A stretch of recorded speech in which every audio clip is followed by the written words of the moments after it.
Buddy, I think we're live now. I hope we are.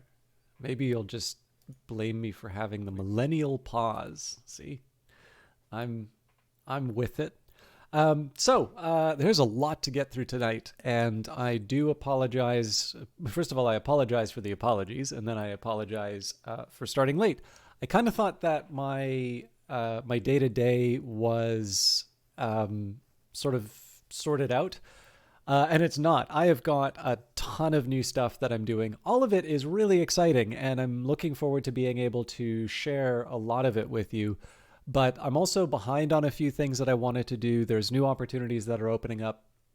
And I had a meeting today about some of this stuff, which is, again, great. But in this case, it went very far over. And then I had to still get some groceries. So I bit the bullet. I was already late. So I said, okay, well, I'm just going to go and get the groceries now. I walk everywhere. So it takes me probably about an hour to and from, and then, actually getting the things. But the important thing is we're here now. We're ready to go. Now, I absolutely am going to do Terra Invicta. It's been too long since we've done Terra Invicta. But because I'm sort of behind the eight ball on a lot of the stuff that I want to do tonight, I thought one thing that would be kind of neat for me to do is to do something that I was going to do after stream. And I've actually done this on stream before. I've done it in a different program. But I wanted to do a little bit of data work and share how I'm trying to keep my skills sharp. I kind of wanted to do that for tonight, and then we can move on to the game. So, my apologies to those of you who are going to be watching on YouTube, because I know it does actually seem that there's quite a bit of an audience for Terra Invicta stuff on YouTube, and I've been sort of, uneven in terms of covering it. And again, not by any particular design. It's just sort of how the the world has worked. But in this particular case here, I thought this might be kind of fun because it's actually something I've sort of threatened to do a couple of times. So let me just take a second here. I've got all my details up. It's actually been a really long time since I've set up for a broadcast like this. So first thing I'm going to do, oh, that's my tea.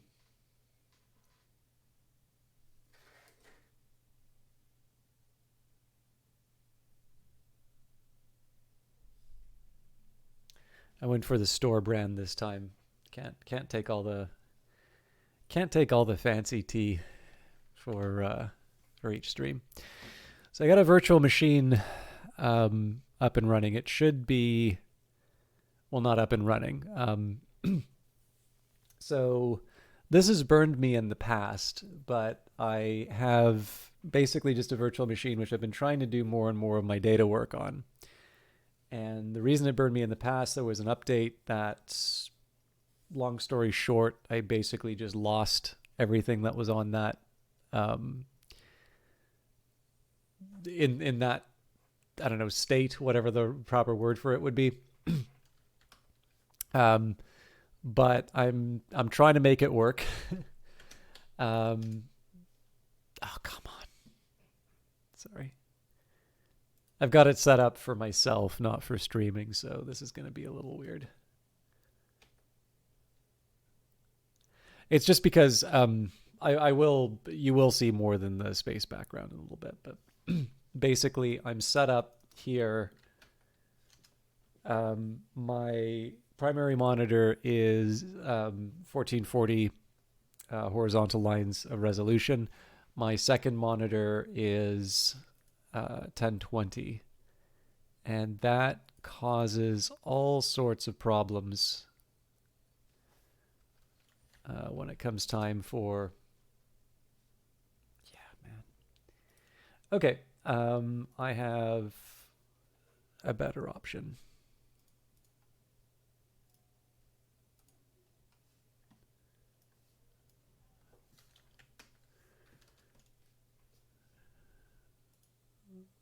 Okay, cool.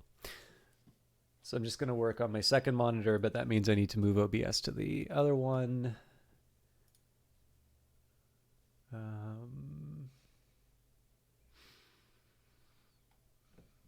I guess I could just try and capture the display. No, window should still work.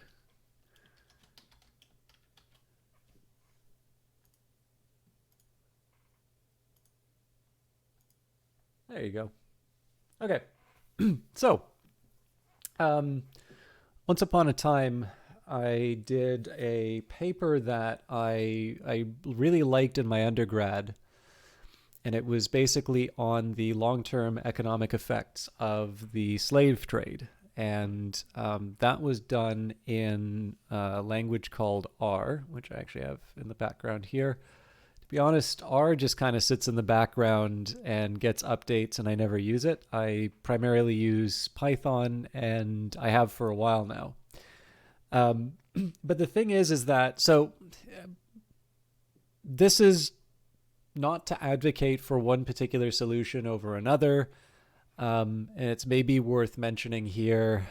My background is pretty unique, I think, for the skills that I think a lot of people are trying to learn relative to what I use in my day-to-day. I'm probably not so modest, I'll say, that I don't have anything to contribute. I actually think that there's a few domains of knowledge in which I have a particularly unique and useful set of skills, right? It's a little bit like, okay, so you can think of spaceships, right? Or rockets. We'll just say space shuttle. It's probably fair to say that there are unique parts for space shuttles. The space shuttle program, so far as I can tell, is not a going concern, but it's fair to say that there are some parts for those machines that are kind of unique to them, right? If you are the factory that produces the part for the space shuttle, you've got exactly one customer, but that doesn't necessarily mean you're going to do poorly. Oh, sorry, I made a mistake here. You still potentially make a lot of money doing it. It's just that, you are not going to go and, you're probably not going to do like Twitter advertising to try and extend your customer base, right? Unless other countries start getting space programs, you're pretty limited in terms of how many of these things you're going to be selling and to who or whom. Well, Dr. Six-Pack Multimillionaire, my apologies for not having this up.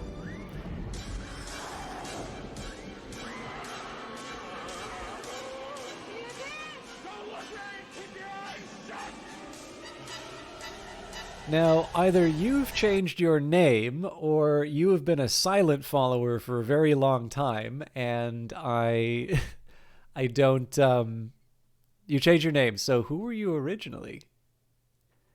Because I don't think Twitch tells me. Used to be Skinny Man Gamer. Excellent. All right. Why the name I'm not. Oh, cool. It does actually show me your message history. Cool. Anyways, thank you very much for resubscribing, and thank you for keeping keeping me in mind. I feel like it's been a few months since we've chatted, but I'm delighted to have you in the channel nonetheless, and I again particularly appreciate the sub. You're Cultist Simulator guy. Actually, on that note, there's going to be some more. Well, there's already cultist. Material that's on its way out, but there's going to be some cultist-related things coming out soon that I think people will be happy with. I'm behind on it, but I want to say what it is, but there's a chance that I may not have it online by the time that this thing goes on. Did you hear anything about Book of Hours? Due out next year. And I think they probably want to do some kind of a demo or a preview before it releases, but I think it's June 2023 now. And I believe the Steam page has gotten an update. The game looks quite different from what it used to, actually. But But that's all that I know. So essentially, I only know. Okay, there might be a couple of things that I might have heard that I shouldn't have over like while people were talking when they wouldn't. But I wouldn't share that. I won't share the stuff that I don't think I was supposed to hear. Because that would be unkind, and I don't think they wanted. And it may not mean anything, but it's not related to Book of Hours. Well, maybe it's related. If it's related to Book of Hours, it's not obviously related to Book of Hours. But yeah, the big things that are happening Weather Factory wise right now. So the Locksmith's Dream is a separate company called Tricuspid Limited, but that is the full events are going to be going on in December, and I believe there are still some tickets available for people to pick up. I think the Lady Afterwards, the tabletop RPG that they are doing, is part of the Mysterious Package Company now. So I think there's another 1,000 copies of the really nice deluxe physical edition that they did. I know they are also doing sort of like a monthly box of, nice letters and mysterious items inside of a package. I think the next big release is the stained glass, like the what do they call it? It's the tarot deck. I just can't remember what it was called. And then following that, of course, the Book of Hours. So Weather Factory are actually really, really busy. But the thing is that I don't know how much people appreciate that company is now much more than just a game company. They actually have got a very impressive side business of creating these not just physical objects to buy, but these actual sort of experiences that you attend. Book of Hours is again, like I said, it's tricuspid, so it's Weather Factory adjacent because it's a separate company. But certainly, Alexis and Lottie are involved in it. Ivan Carrick is the main person responsible for it. But there are definitely credits for the Weather Factory people, and there's photos of the event now, but I think people are kind of hoping for some more detail. Anyway, my apologies, because I was talking about the data stuff. So I was talking kind of about tools. So I live in this kind of weird intersection of skills, in the sense that I took a computer science course. I took a few computer science courses in school, but it wasn't a minor, and I was invited to TA it.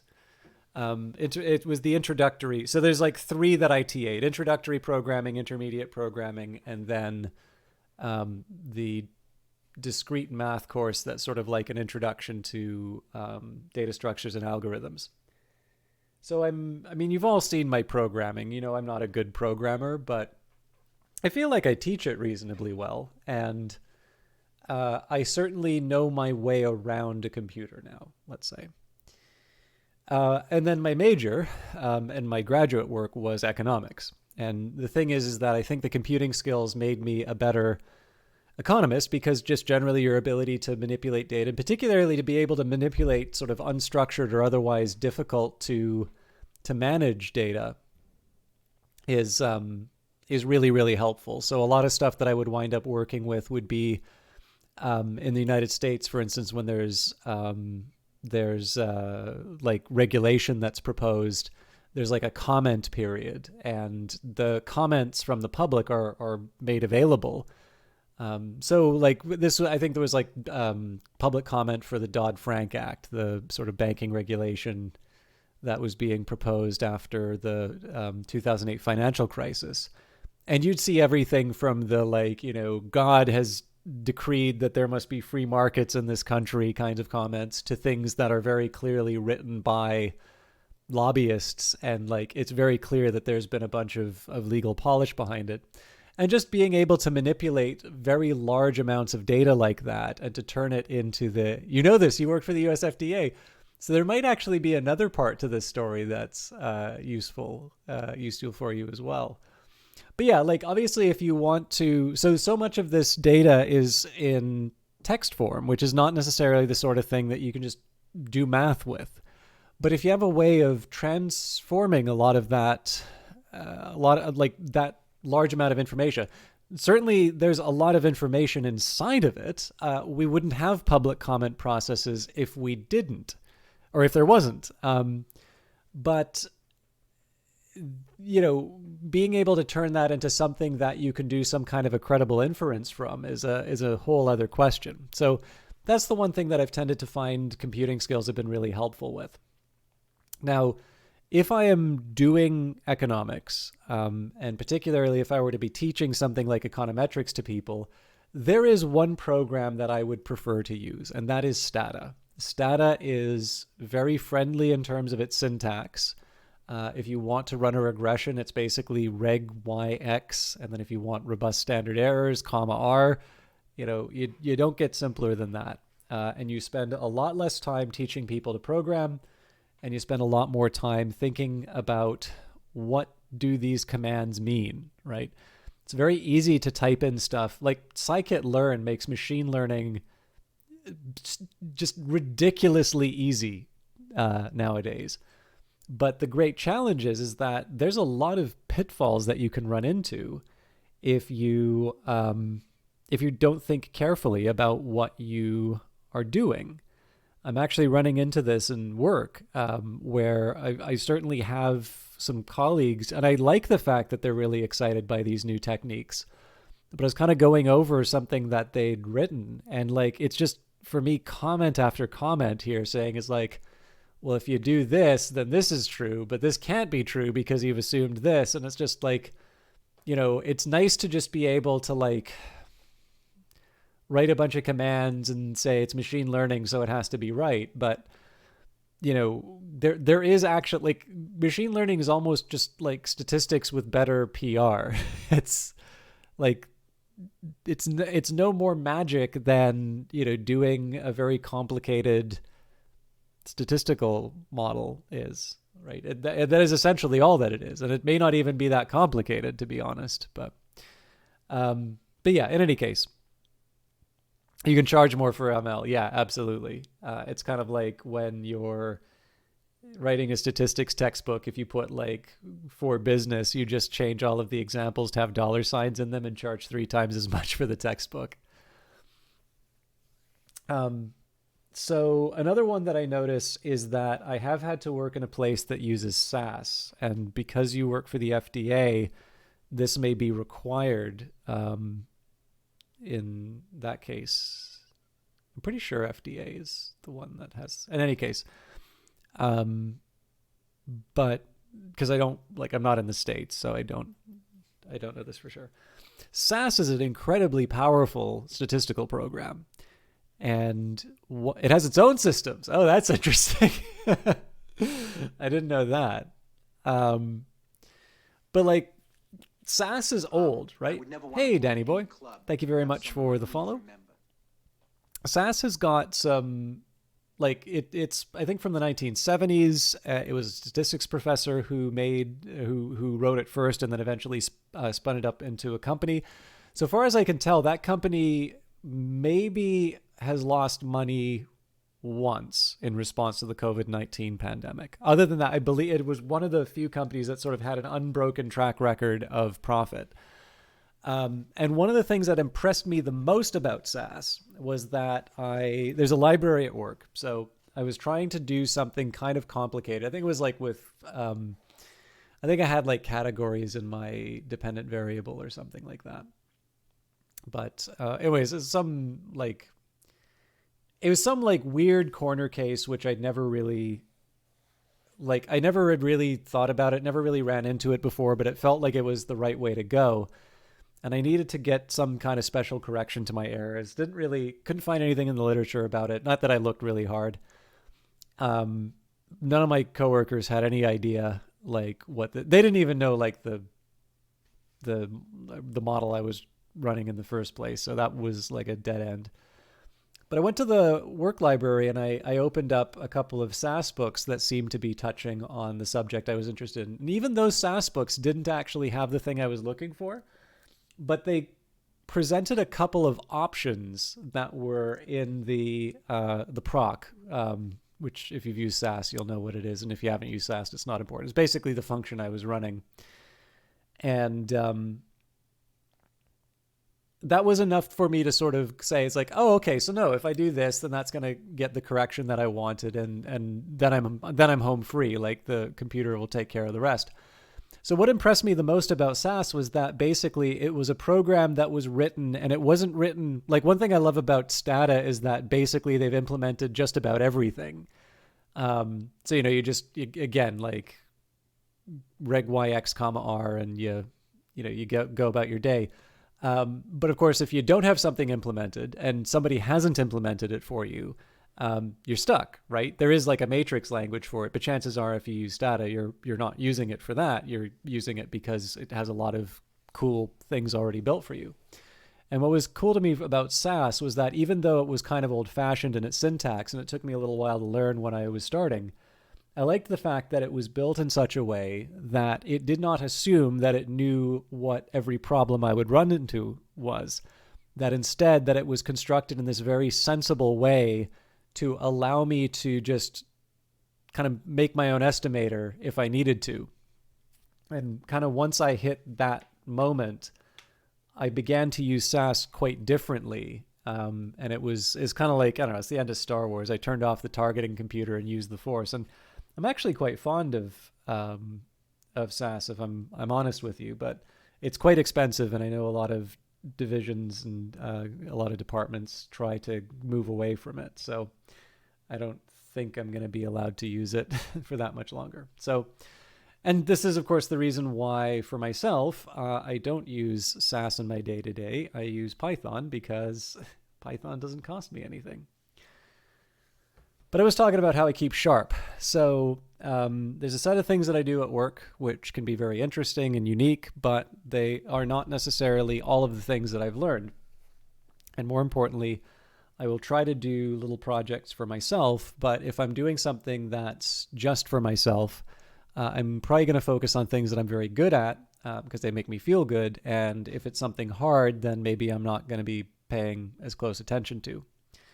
So one of the things that I thought might be good for helping me learn econometrics through Python would be to go through one of my old undergraduate textbooks and do all of the computer problems in it. So I think Wooldridge's 6th edition was on its way out, was coming out when I did my undergraduate econometrics, but they didn't have it available yet. So I wound up using the 5th edition, which basically makes me look like 3 years older than I actually am. Well, then again, I was working in film for a little bit, so maybe it just correctly ages me. Anyways, I look at all my coworkers and they're like using the 4th or 3rd edition. I'm like, you're old. Anyways. For those of you who've not heard of this, because again, I don't expect there are a ton of economists in the chat, Jeffrey Wooldridge is a really good econometrician, very good educator, also good tweeter, because that matters a lot nowadays. And he's got 2 textbooks, Baby Wooldridge and Papa Wooldridge, sort of in a reference to Rudin. For those of you who don't know what I'm talking about, Walter Rudin has written a wonderful and very, very concise book on real analysis called Principles of Real Analysis, which is known as Baby Rudin. Then there is a graduate textbook called Real and Complex Analysis, which is known as Papa Rudin. And then he has a book on functional analysis, which is known as Grandpa Rudin. And again, if you were reading Papa or Grandpa Rudin, chances are you are a vastly more intelligent individual than I am. But frankly, if you're using Baby Rudin, you're probably smarter than I am. But Baby Rudin, I can at least struggle with, whereas I'm pretty sure real and complex and functional analysis will just leave me crying. He's got a graduate text called The Econometric Analysis of Cross-Section and Panel Data. It is an exceptionally good textbook, but man, you had better be really, really familiar with econometrics if you read that. Like, that is not, it's not even for, like, you could be doing your first year of your PhD. You probably shouldn't be reading that one because it's solid. Like, it's solid, but it's tough. But the introductory book, I think the only other one that I've heard as an introduction is Stock and Watson, which I haven't read. But Introductory Econometrics, A Modern Approach, which I believe is now into its 7th edition, I think is a really, really good textbook, especially because there have been a few things when I'm correcting a paper or, just giving comments. I've actually used a few things that have been described in this book that like real working professionals who are in fairly senior roles are missing or forgetting in terms of their inference, particularly with regards to if you take like the log of your dependent variable and then you try to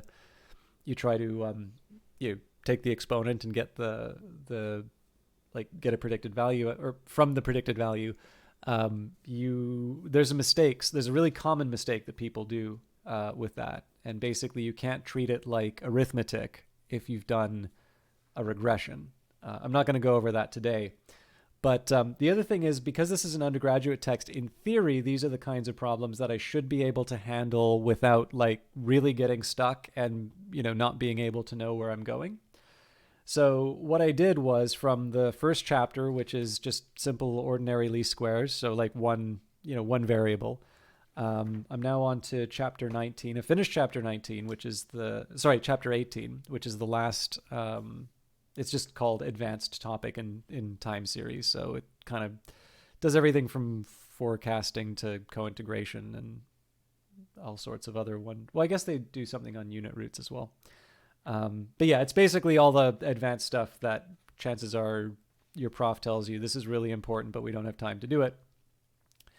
And then there's a few pages on carrying out an empirical project, but it doesn't have any computer exercises.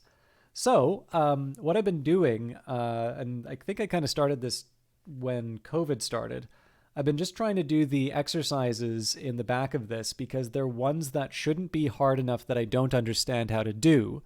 But because I'm doing them in Python, and because there are a set of tools for Python for doing these kinds of problems, but not necessarily ones where I can just automatically Google an answer for, this is a nice little way of making sure that, one, I understand the econometrics. So basically, if it's not implemented in something like stats models, I should be able to, hopefully code up something that answers the problem. And if it does, if there is something that's implemented for it, I should be able to test to see whether or not it works, so I can gain some confidence in terms of the tools that I'll use. As well as gain some better understanding in terms of how the techniques work. For instance, for those of you who are Python fans, if you use NumPy, and let's say you set a smaller data type for your numeric values. So let's say you use an 8-bit integer, right? Perfectly reasonable to do something like that because you would maybe want to save space. Maybe you're dealing with billions of observations. That's fine, but if you square your results, it's entirely possible that you're actually going to find out that there are some negatives in the resulting series. Well, why? Because when you square a number, you should not get negative numbers as a result. And if you know what an overflow is, we've talked about that before on stream, you know that it's possible to go past the maximum value, and then that's why you get a negative. If it's unsigned, then basically it starts back at 1, but the answer is no more true than it was before. So that's not really that big of a problem because the default for NumPy is, I think, a 64-bit integer. So you'd have to be basically trying to cause problems to have that as a difficulty. But if you are importing from something like Stata has a compress command which will try and reduce the data types of all of the variables to the smallest possible values. So if you're using somebody else's data set from Stata, it's normally good practice to run compress. Somebody sends you your data set. Now they've got things kind of, assigned to bytes or whatever smaller data type that they want. You square it, and again, you're back in the realm where you have the wrong values because you've got, negatives that came as a result of the overflows. So that, I'm sure if I'd read the NumPy manual, I would have learned about that. I knew about what overflows were because of the discrete math course, actually. But this is sometimes the sort of thing that you kind of have to burn your hand on the stove to learn not to do again. And I much prefer the fact that I learned about this doing these textbook problems rather than trying to do some kind of a I'm talking too much, rather than try to do some like problem at work. So again, I'm getting close to the end here. There's 15 computer exercises at the end. The reason why I'm doing this right now is that I have sort of started a streak again on GitHub. So I wanted to try and get this done before midnight, but because I'm going to be doing Terra Invicta, I'm probably going to run past midnight. So I thought I would do one of the exercises on here and try and explain how this all works. If you have any questions, obviously this is the last chapter of a textbook. Am I working towards my PhD? No, I just have a master's, unfortunately. But that hasn't stopped me from buying textbooks every year. I have a lot of fairly advanced econometrics textbooks, which are a bit beyond my ability, but they give me something to work towards. I would have liked to have done a PhD, but I needed money, so went to work instead. Okay.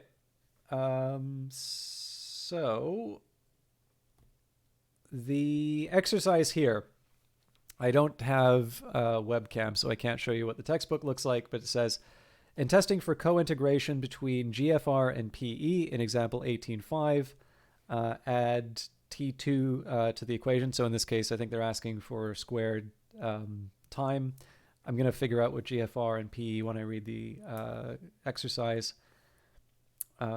So add that to the equation 1832 to obtain the OLS residuals. Include one lag in the augmented DF test. So augmented DF test means augmented Dickey-Fuller, which is a test for whether or not there's a unit root, which will tell you whether or not certain assumptions apply for a time series process. And the 5% critical value for the test is 415. So there's a lot of specialized terminology in that, but this is actually not a bad time to talk a bit about how statistics work, basically. So every once in a while, you'll probably have heard the term when somebody says something is statistically significant or somebody has found a significant result. Maybe you'll do a stream like this. Everything you work on is under some kind of an NDA. Yeah. So honestly, Six-Pack Multimillionaire, I've not done Woolridge on stream, but yeah,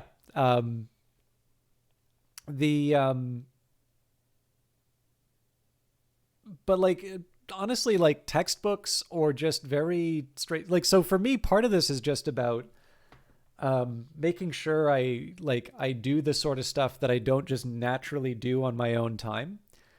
And honestly, anything kind of works with it. Replicating a paper that you think is interesting is a great way of doing it. Textbooks, if you have to. One that I tend to find a lot that works well for me is that if I read something that really annoys me, I'll usually do the work. So like every once in a while, I'll read like a psychology paper and it's like, gamers who are misogynists are, there's a statistical gap between, the gamers who are not misogynists in terms of skill. So I was like, well, what's the claim being made here? That like your misogyny makes you bad at gaming, or that you're a misogynist because you're, a bad gamer? Like neither of these really seem to be related.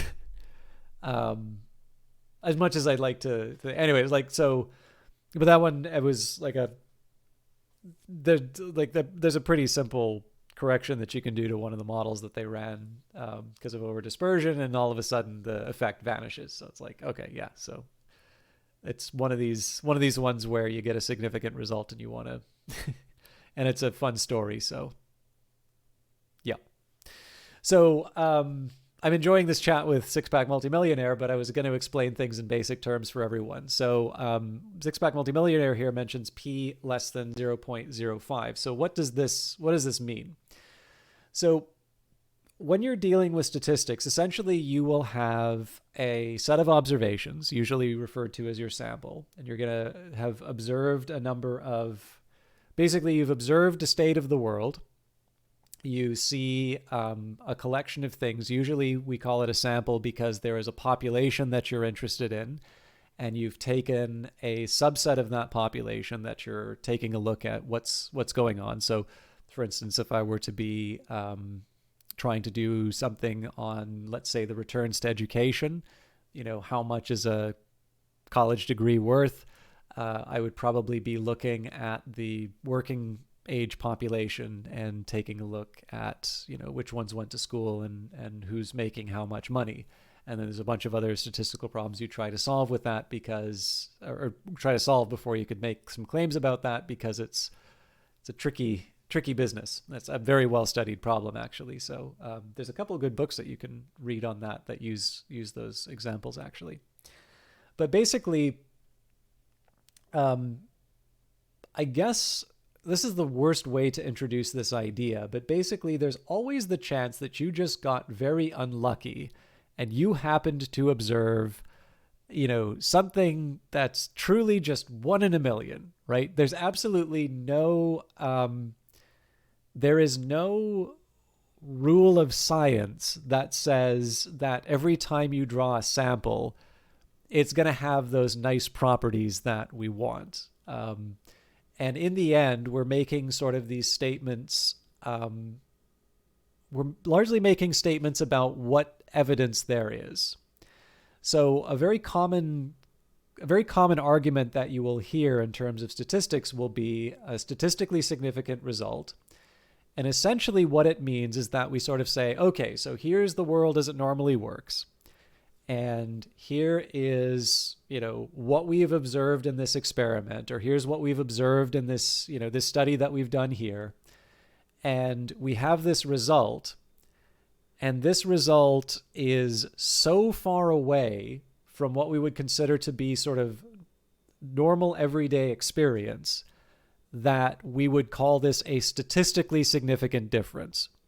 Whereas there can be some results. So like one of the really famous examples would be, and you see this all the time, is you're trying to say, it's like, does something have an effect at all? And it's like, well, if it doesn't have an effect, you can actually see this in one of the things that I've written up here.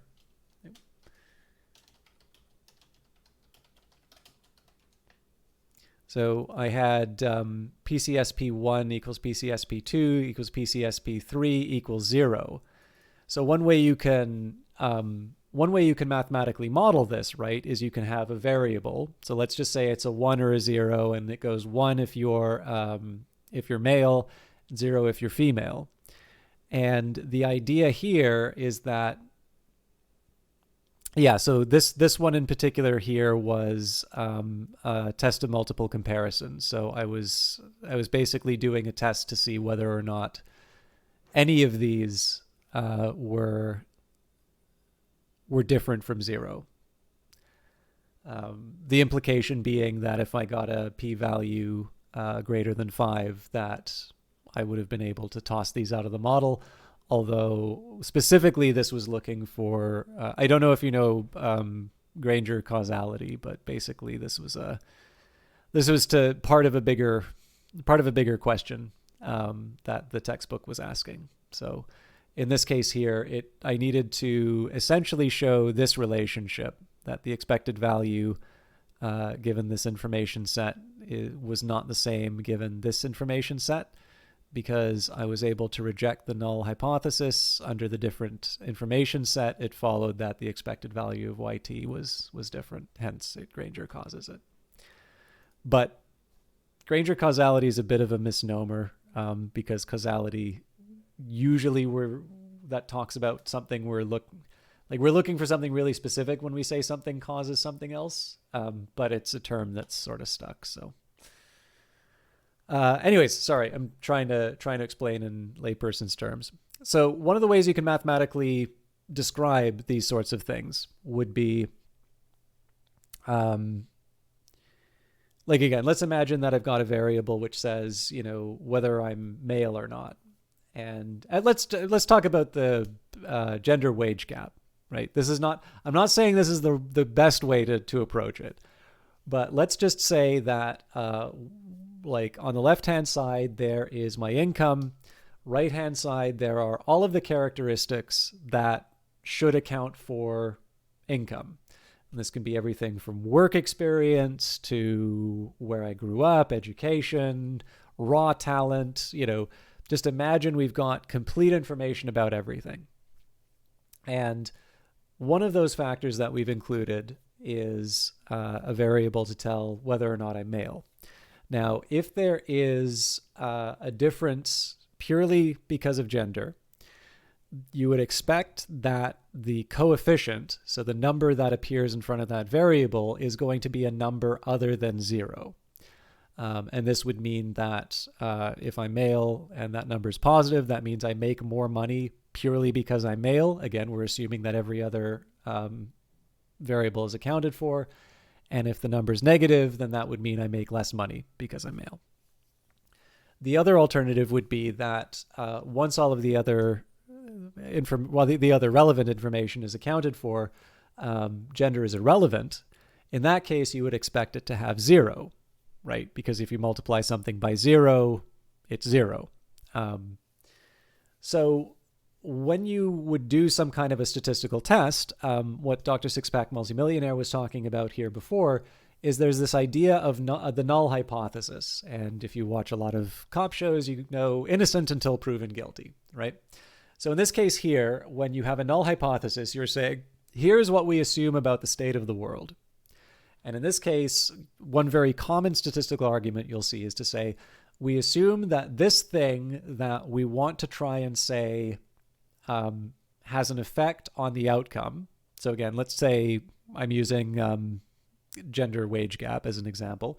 So you want to say, I want to claim that there is a gender wage gap. I start by assuming that there is none, that the coefficient in front of the male variable is 0. Then what we do is you either look at what's called a t-statistic or a p-value. So a t-statistic is basically a certain value along the distribution after which you're basically trying to cover a certain amount of area. But because computers are widely available and they're fast enough to calculate these things, we often use what's called a p-value now. But essentially, you sort of declare a level of how convinced you are about something. Hello, Eyes of Sin. It's very good to see you. Sorry, I'm doing nerdy stuff right now, but we'll get into games soon. Yeah, well, the confidence interval. I'm trying to avoid terms like confidence because of the concept of confidence interval, but yeah, we can call it that. But basically, there is a level at which you say, I want.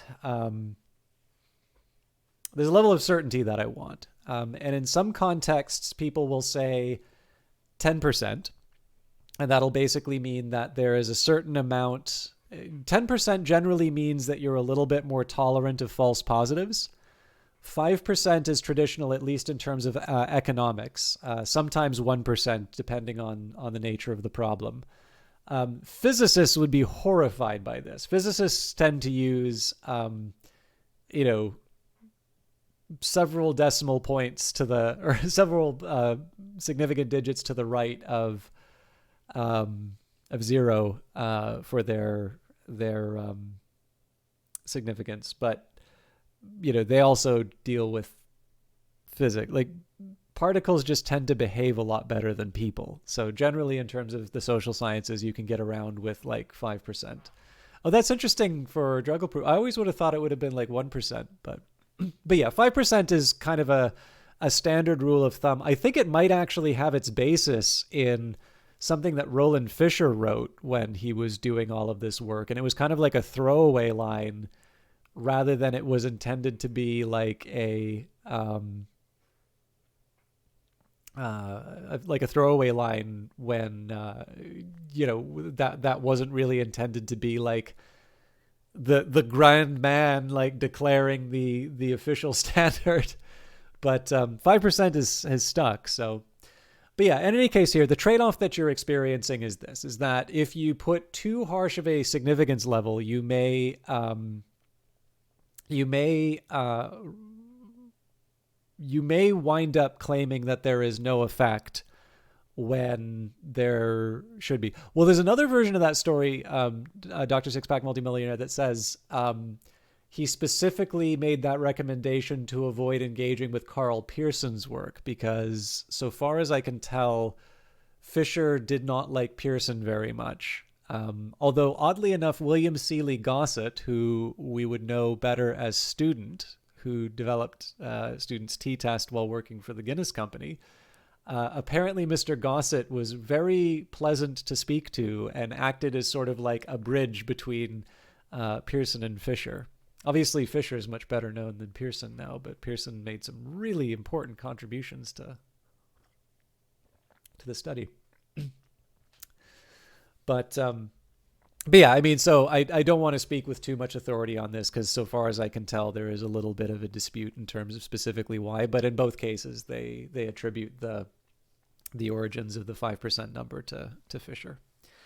And clearly, if you have two data points pointing to the thing you want to believe, that's proper empirics, right?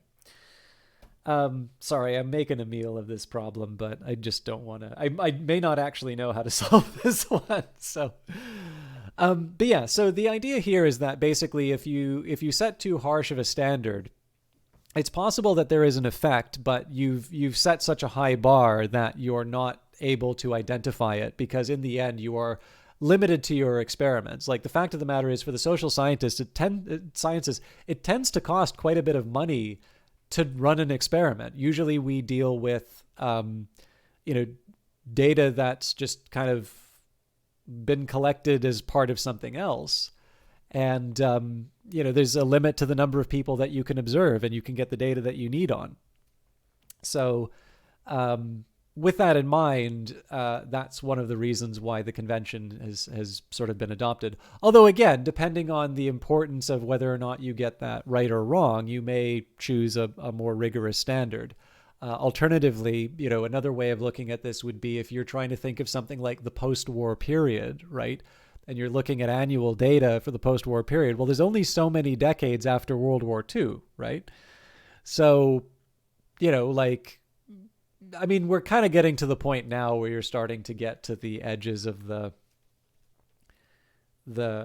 tables, and it's kind of the same as like the normal distribution. So if you have a statistics textbook and you take a look in the back, you'll sometimes see the t distribution, and once you get to a certain number of once you get to certain degrees of freedom, like so for mine, the last entry is 120, and then the next entry above that is like infinite. So I don't know, give it like 50 years and we'll be able to move away from the t distribution.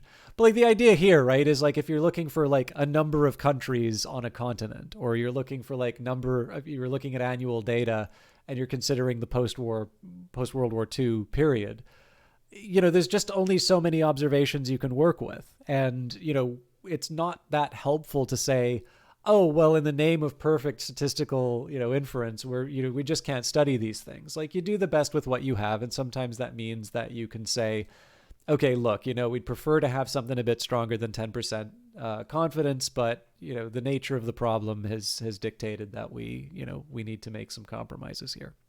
And, again, presumably you're not making an incredibly strong argument, which would, maybe strain that particular decision. I really need to jiggle my mouse every once in a while if I'm going to go on these monologues. But in any case, the reason why I was going on this big long rant is essentially to say that part of it is that you assume a state of the world. Generally, it is the opposite of what you're looking to establish. And then what you do is you run your regression.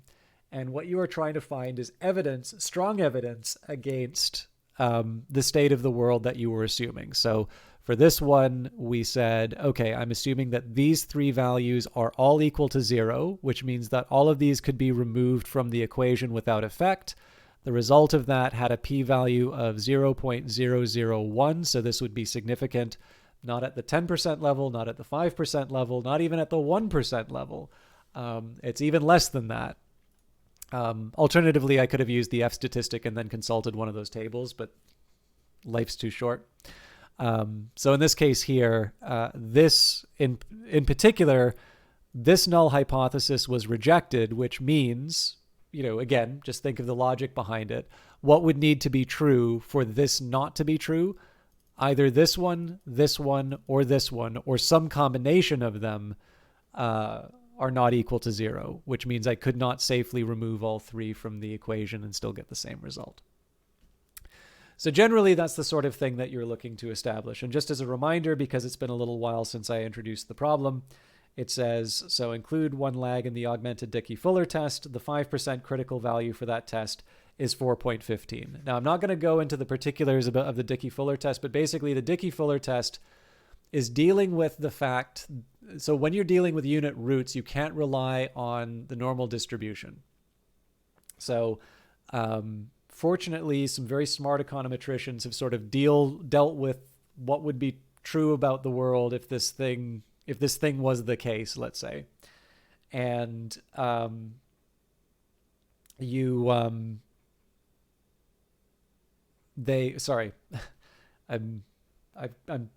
running too many thoughts in my head at once. Basically,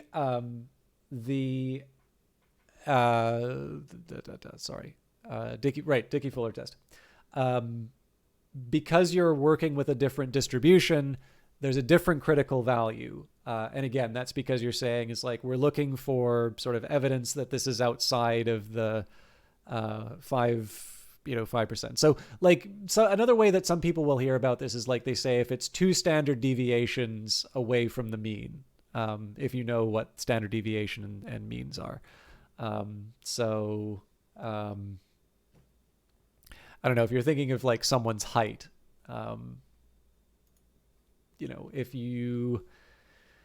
there's like the average height of the population. You've got the average height of the population, and then they are, some people I don't actually know what your 2 standard deviations from the average IQ. And then you specify to the negative. Of course, if you're looking for a 5% significance and you're only considering the negatives, you're testing the one-sided hypothesis rather than the equality two-tailed hypothesis. I guess you'd have even more to work with. But yeah, so for some people, I don't know what the average height is, but let's just say it's like 6 feet or something like that. And somebody's like, well, I'm 6'1", so I'm above average. And it's like, technically true.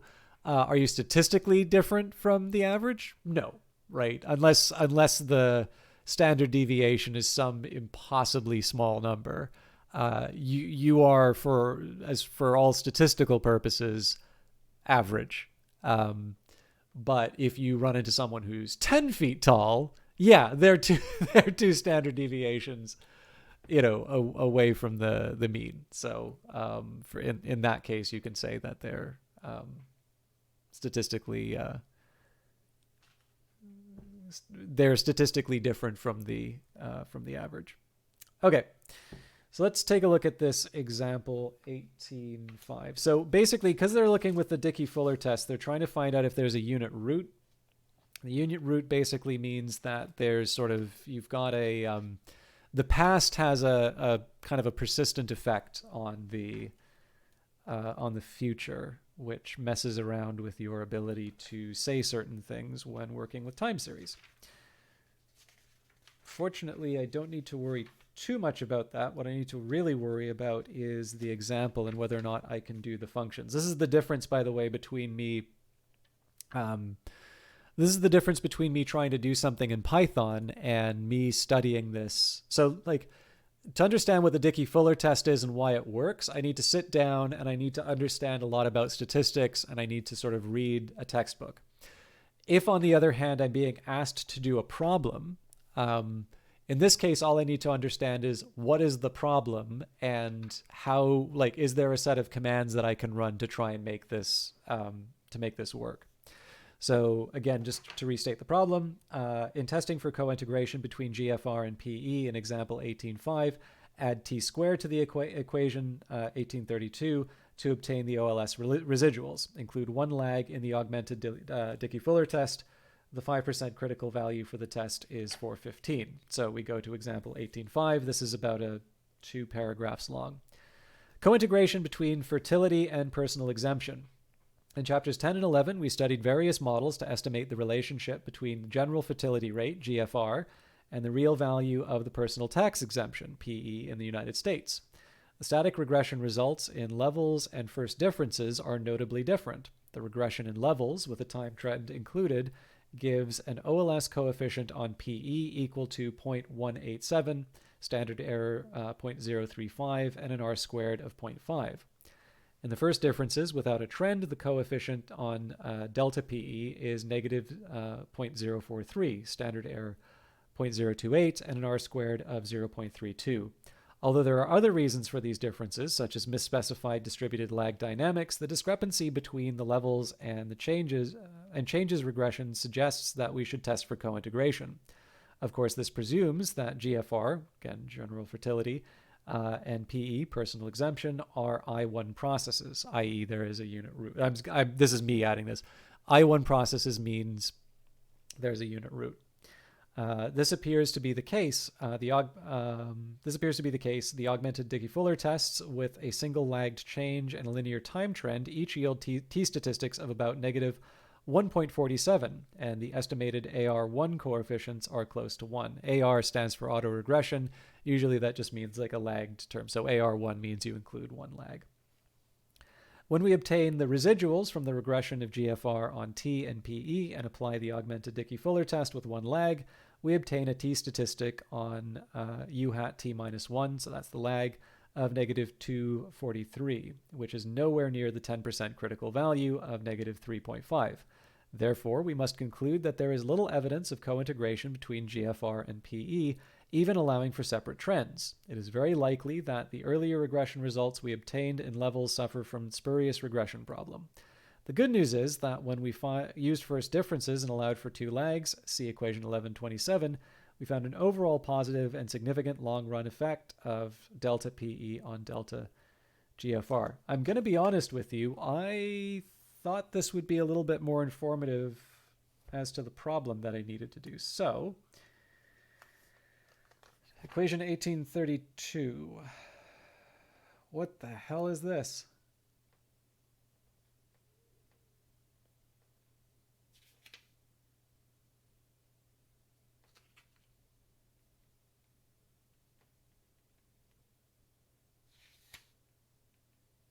God, I was going to say, oh, this is easy. There's only one problem here, but there's a Greek letter in this that I don't think I see in any of the other pages.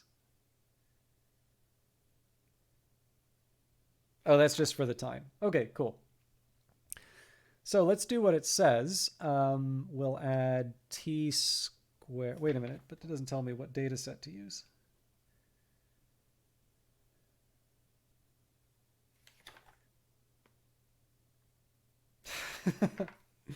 They're really making me work for this one.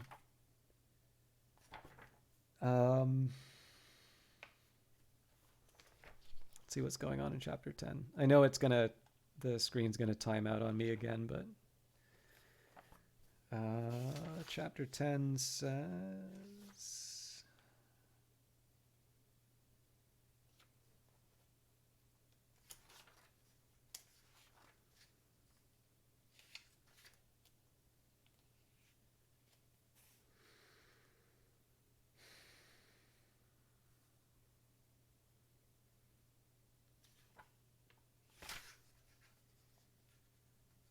chapter 10 is long, it turns out. I think it's for till 3.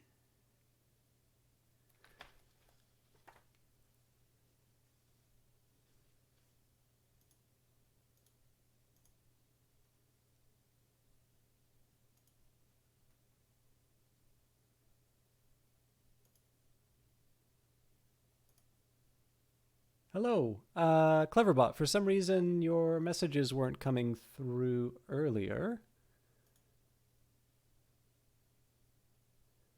And hello, Takri.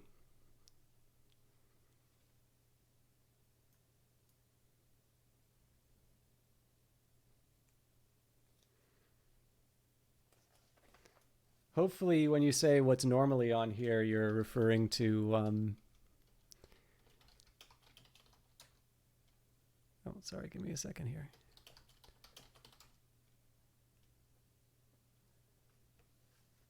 Hopefully you're referring to Twitch. By the way, I apologize because Eyes of Sin came in a little bit earlier. I was trying...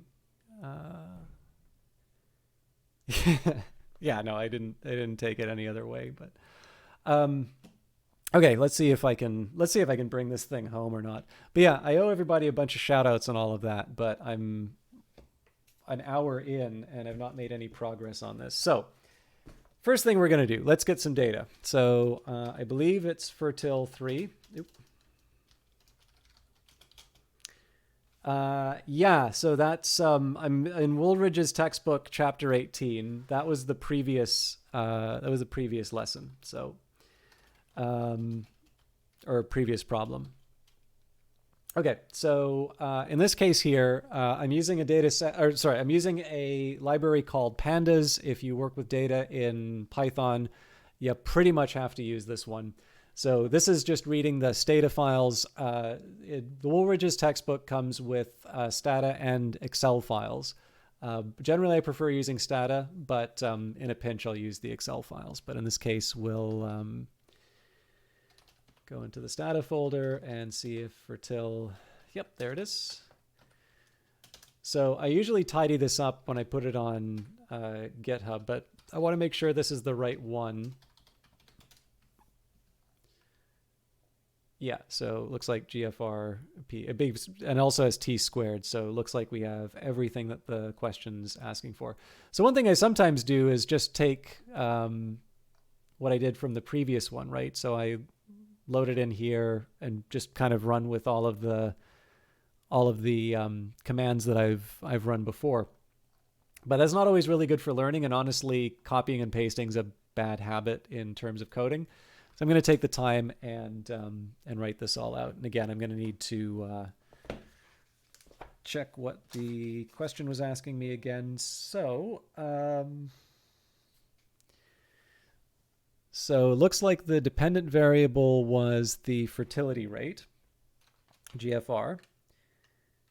So I'm going to start. So you'll notice in this question above here, I've got this X. So X, usually you don't learn this on undergrad, but time for you to sleep. You may come back with a new nickname. Okay, I'm sorry. Sorry I didn't give you anything like meaningful to look at, multimillionaire, but it was a pleasure chatting stats with you. I don't know if you've ever read this book, but if you are interested in some of the historical stuff, I don't think it'll have the T statistics and P values. I don't think it'll have the T statistics and P values story that we talked about. But if you've not read it, The Lady Tasting Tea by, I think it's David Salzberg, is a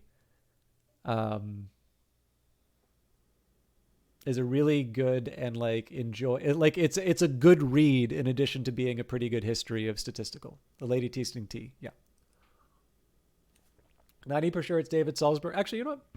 It's in the other room, but I could probably just find it on Google.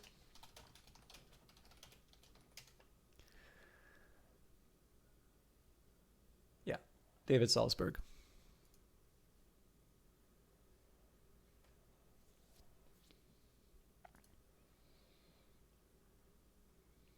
Brave of me to Google search the lady and see what autofill in does. No. Okay, so for those of you, usually in an undergrad course, you're not going to denote it X, but basically at a higher level, you start doing, have a good one, multimillionaire. Once you start using once you start using more linear algebra, which is very helpful, or matrix algebra in some courses, it's a very helpful way of doing a lot of the stuff, particularly the more advanced stuff in courses. Essentially, the proofs just become considerably easier when you're using those tools. What you'll usually do is you will denote the matrix of all of the things on the right-hand side of the equation. So remember how I gave that example of saying if you were looking for like a gender wage gap, you'd have like the gender variable, and then you'd have every other factor that's relevant to wages as part of that equation. Well, all of that data, all of those rows and columns would be in a big matrix, and that matrix is usually X. So that's why I'm calling that X here. So one thing that you need to do if you use stat models is add a constant term. So there's a few different ways. Like stats models has support for something called pasty, which allows you to do sort of R-like formulas. I actually kind of like doing it this way because it lets me think a bit about the data that I'm specifically putting inside. So in this case, I run sm add constant. So this is adding the constant in front. SM is just an abbreviation for stats models. One neat little thing that you will learn about statistics is that there's an assumption about the mean being 0. And it's like, well, I think I'm dealing with something where the mean isn't 0. And if you put a constant in your regression, then you can just adjust the constant by whatever is required. Sorry, you can just take the constant. It's like, let's say your mean is actually 10. Well, your constant can then become -10, and then your mean is 0. So that's one good reason to add the constant. Just generally that happens. I actually don't know why stats models doesn't do it by default, but it doesn't. So I'm running that here. Every time you hear SM, you keep thinking of AWS SageMaker. I've never used it. I actually work on a cloud thing. But I know the names of a lot of cloud products. I just don't use them. So if you use pandas, there's some syntax that you can use to specify certain columns to use as part of your matrix. So I'm going to take fertil3. So that's saying it's like, okay, so I've got this data frame called fertil3. And then I'm going to use the square brackets here. So the first set of square brackets is to say I'm going to use sort of a subset of fertil3. And then the second set of brackets is so I can give a list of all of the different variables that I'm going to include. So the problem said I needed to do to include the personal exemption variable on it. So that's added there. So it says add t squared to the equation, but I'm guessing I also need to have t in the equation. So let me just take a look at what it says on 1832 is the equation. Again, I'm sorry I can't show you the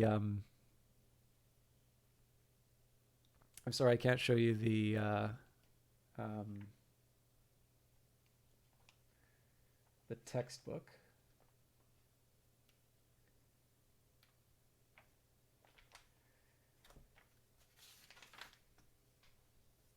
Okay, so it specifies a constant, time, and then the x. Okay, so yeah, I do need to include time. So that's just t. And I think that's it. Because if it's not specifying anything else for the x's other than what I've seen, then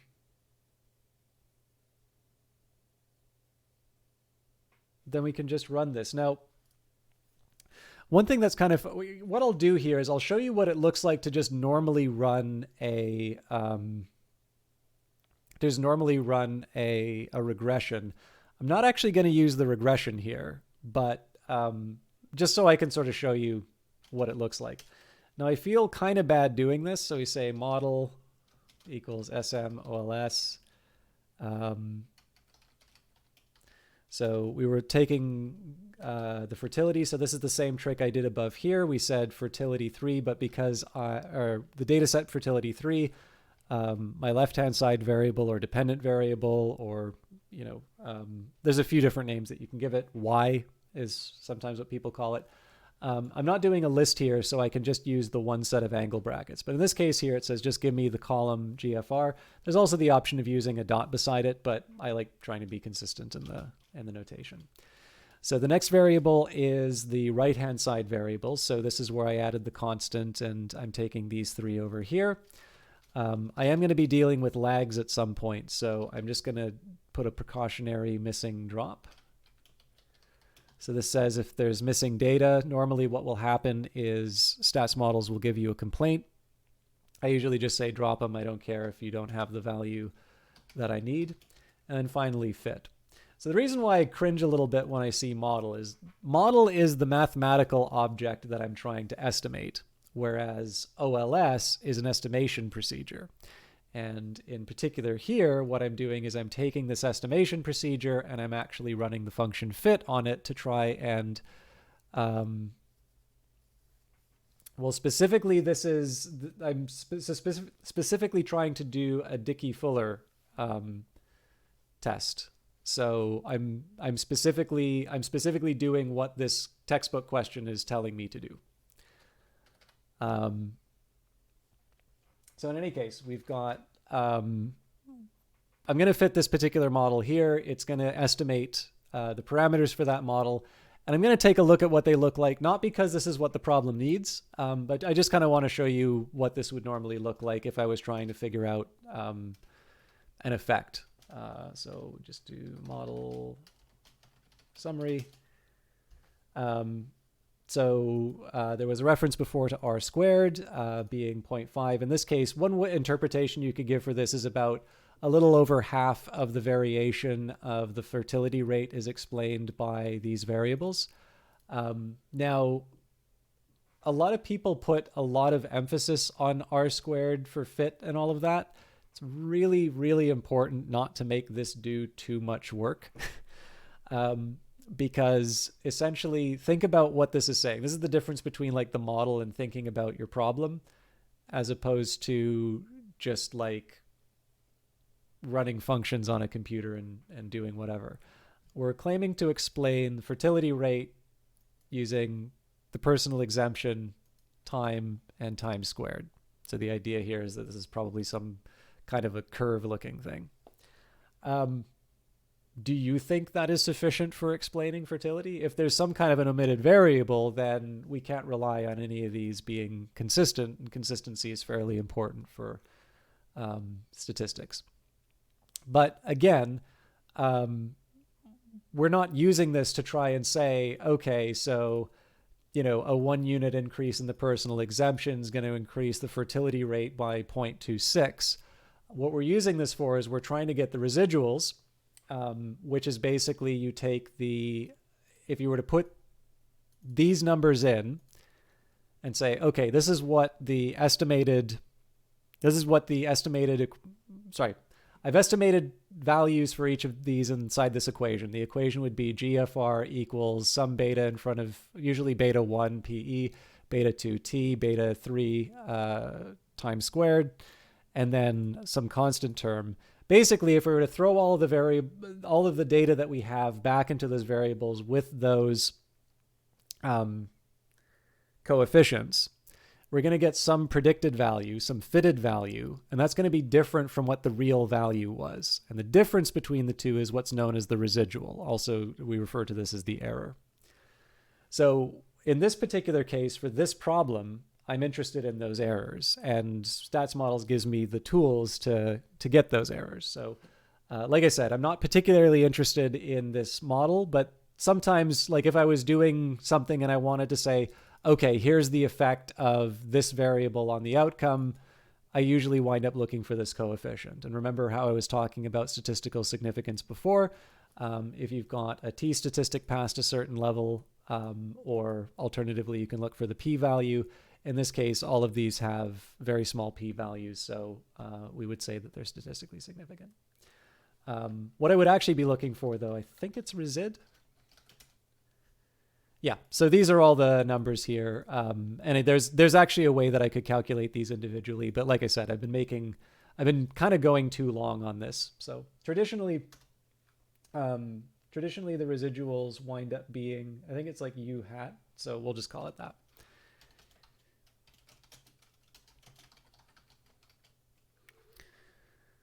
Okay, what were we trying to do again? So include one lag in the augmented Dickey-Fuller test.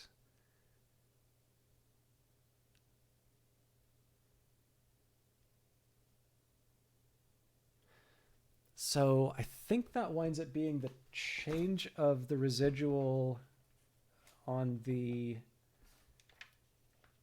Sorry, I got to look up the Dickey-Fuller test again. Yeah, this is a lot harder than what I should have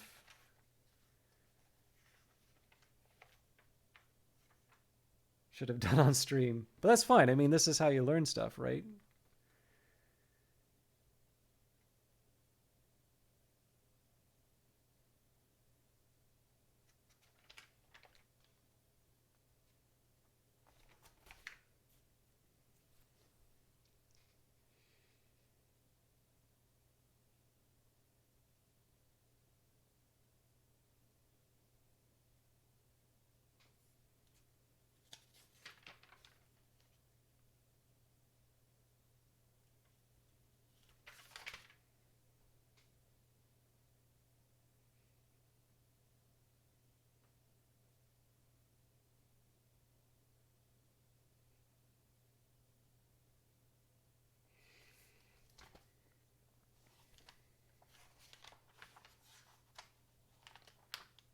Sorry, I know there's not a lot of commentary here, but I actually need to find the right section.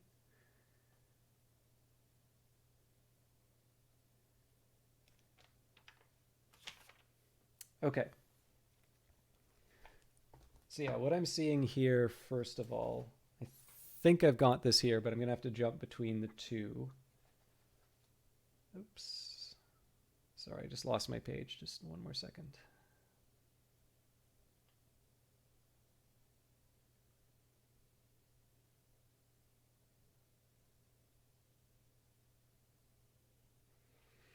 Okay, so I want to calculate, let's do...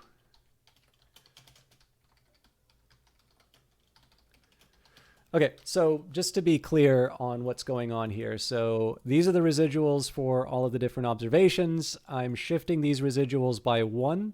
Wait a minute, that doesn't make...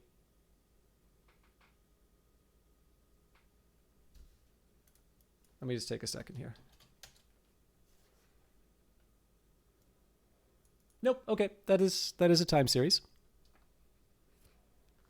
I think I already answered that, but I mean, R squared, it's not irrelevant. It is a measure of goodness of fit, but you can also make that number arbitrarily high by adding more x's. Obviously, if they're orthogonal, then it's going to make the R square go up. But the idea here is that you could just add an arbitrarily large number of variables on the right-hand side, and there's only one direction that the R squared is going to go up. So it's a little bit like any other. It's a little bit like any other statistical concept. It's not necessarily right or wrong. It depends on what kind of a claim you're trying to make for it. But again, like if you've got a very, very low R squared, then sort of you kind of have your work ahead of you to explain how you're explaining anything, basically. Yeah, so I mean, one of the ways people try to fix it is like an adjusted R squared. And then I know like sometimes people prefer using something like the AIC or BIC for model selection or that. But yeah, I'd put it to you this way. If like somebody came to me and said, okay, I did this thing and it's got a high R squared, therefore I'm right, I'd probably say, I think you need to do a little bit more before I'm convinced. But I won't lie. Like I look at the R squared and I am worried if I don't see a lot explained. Now, it is also fair to say it's possible to identify a causal effect, which is usually what economists are interested in, on models that have, a low R squared, because all that says is that you've identified one small part, which is significant, and it does in fact cause a change in your outcome. But it's also a very complicated outcome that has many other factors going into it. So I suppose the example I would maybe take would be, returns to education again. There's a lot of things that'll go into that. But I'm assuming class size probably has something to do with that.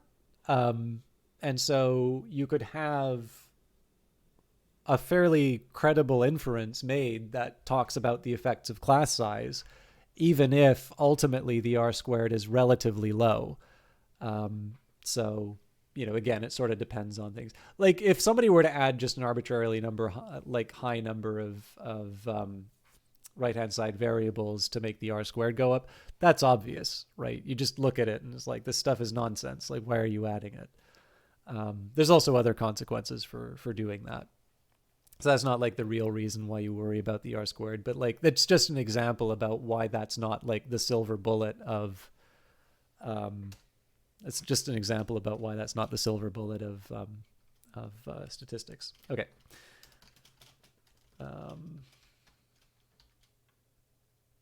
Just call it delta U. So here I want to find the change over the two, so I'm just subtracting U hat from its lag. Sorry, I'm losing the plot again. So that was my right-hand side variable. The left-hand side for the Dickey-Fuller, so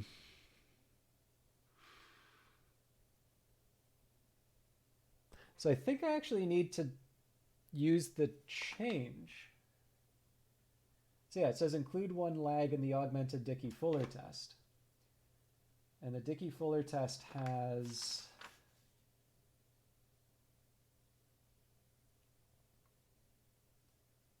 time.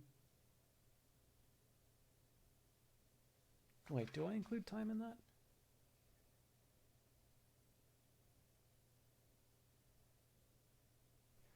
I think I just used the deltas here, so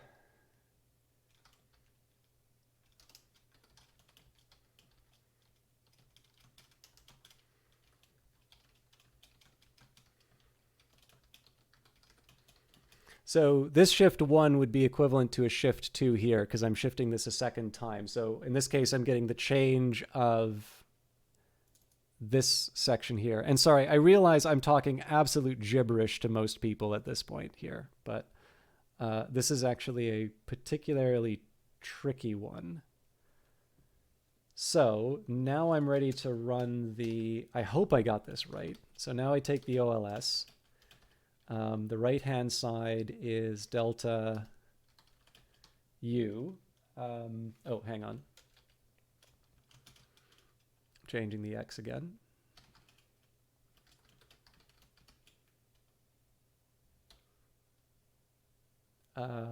Crap, I got to put these all into a data frame.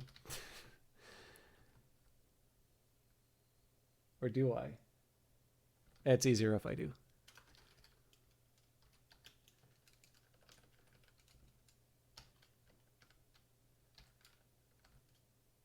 So here I'm not making these sort of standalone variables anymore. I'm adding them to the original data set just so it's easier to keep track of everything.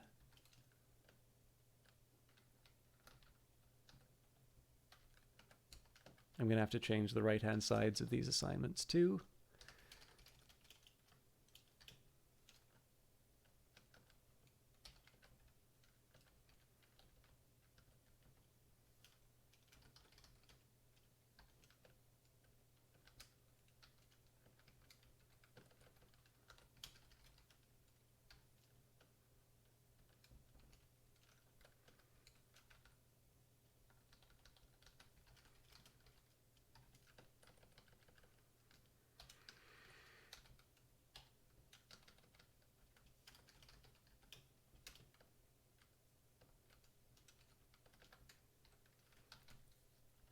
Okay. And now I just put all these back in. So this is the right-hand side, so I need the lag because the question asked for it.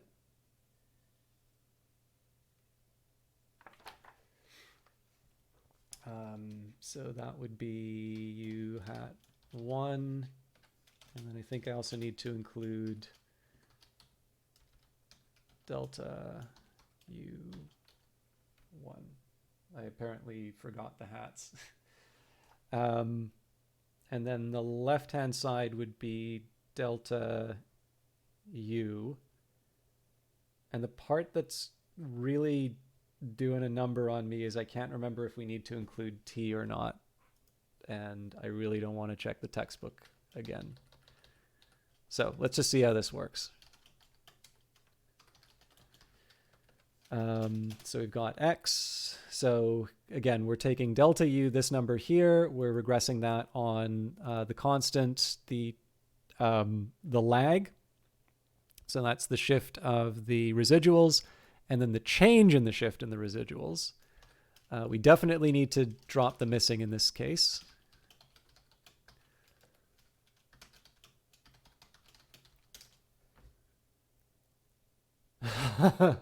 Oh, wait, no, it's because I didn't add the 3. Oh, God. Oh, right.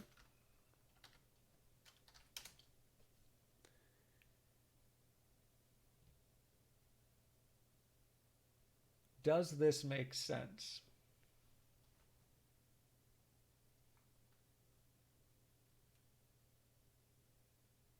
Okay, so this is where I go back to the textbook and I take a look at the Dickey-Fuller test. So I think I got the functional form right, but the question is, like, what are we testing and why? So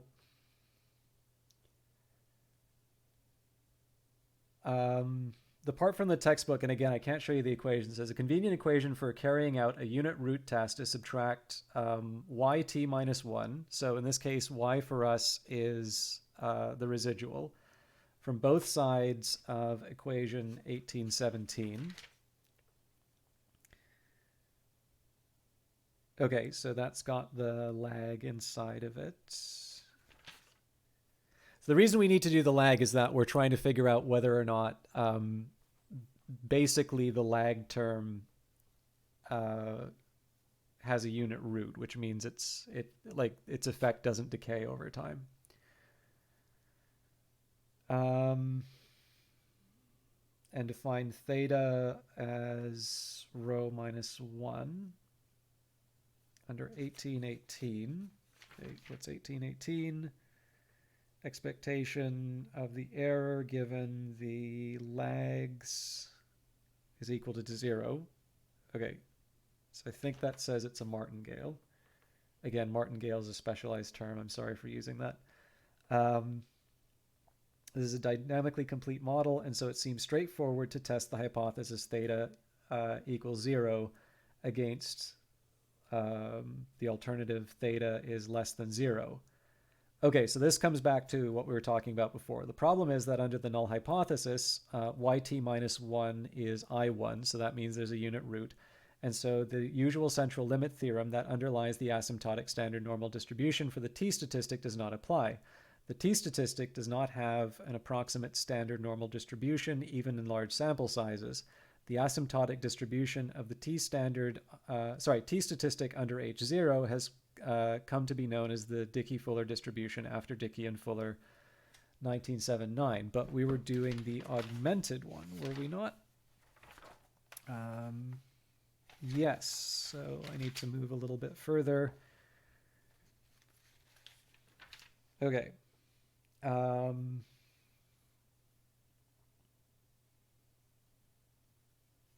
So the important thing to remember here is that the null hypothesis in this case is that there is a unit root. So we are assuming that we can't do the normal time series methods unless we get evidence that basically if we get a statistically significant result, we reject the null hypothesis that there's a unit root. And what we're trying to do right now is get the evidence that that we can reject it. So, but it did say we're doing the augmented one, so I just want to see if I made any mistakes in the setup. Nope, I moved too far back in the textbook. So there's that delta term that I included, so I'm glad that I did that at least right. This extended version of the Dickey-Fuller test, this extended version of the Dickey-Fuller test is usually called the augmented Dickey-Fuller test because the regression has been augmented with the lagged changes, the critical value. Okay, but why did we do that? More generally, we can add p lags of delta yt. Delta yt is the change that we calculated above there to the equation to the account for the dynamics in the process. This way we test the null hypothesis of a unit root is very similar. We run a regression on the deltas, okay?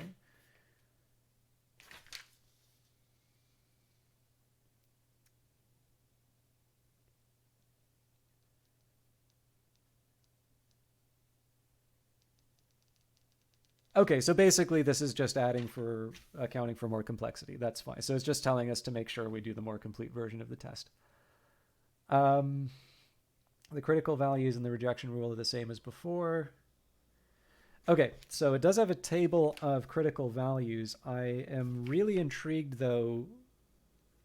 The question says the critical value is -415. And that's not the critical value for the other tables I see. But that is a question I will deal with on another night, because if the problem has given me the critical value. So, question is, what do we do all of this for? Well, again, this particular problem here is trying to say we are worried that the personal exemption and the we're looking for something called co-integration between the personal exemption and the fertility rate, or growth in the fertility rate. So one of the ways that we're testing for this is the augmented Dickey-Fuller test with one extra lag. So we've done the test here, right? We've calculated all of these things. We performed the test through the through OLS, and now we want to test this against a critical value. And it's like, well, what critical value are we testing? What are we worried about here?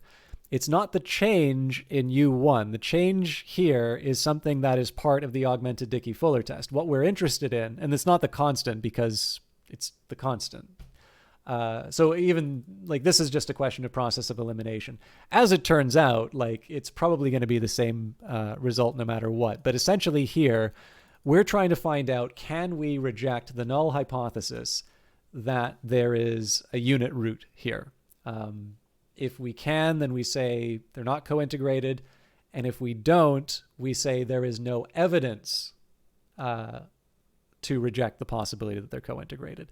That doesn't mean that they are. If we say that, we're begging the question. We're assuming our conclusion from the beginning. But in this case here, we compare this against the critical value of 415. So again, remembering here, we can't rely on this p-value, right? Because this p-value is being calculated against a distribution. Sorry, this is really advanced for people who don't know statistics, so I apologize to the majority of people who are watching. We're almost done.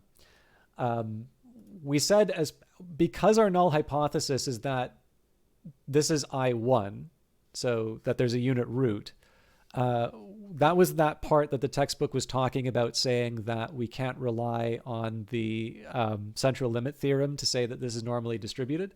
That's why this problem gives me the specific t-statistic. Well, the t-statistic, if it's the critical value is 4.15. If the t-statistic is, in this case, 2.761, that value is higher than 415. Again, closer to 0 might be the better way of saying it. In absolute values, it's smaller. There's, I guess, a few different ways that you can put it. So with that in mind, in order to reject the null hypothesis, if the asymptotic relationship held, we would actually say that this would be enough to reject the null hypothesis. But because we're using Dickey and Fuller's adjustment, the critical value is considerably higher. In this case, it would need to be an absolute value greater than 4.15. And so in this case, we can't reject it at the 5% critical value. And in that case, we fail to reject the null hypothesis of no co-integration. Wait, is that right?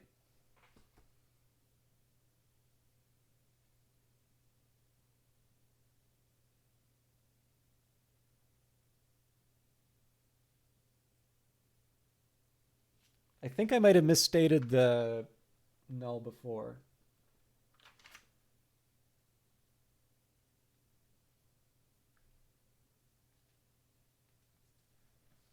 Let me just check one more thing here.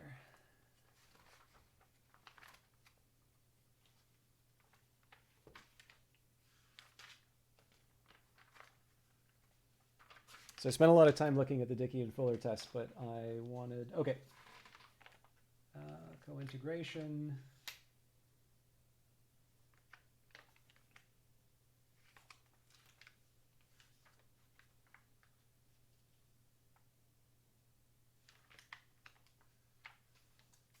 Oh, here we go. There's the Dickey-Fuller numbers.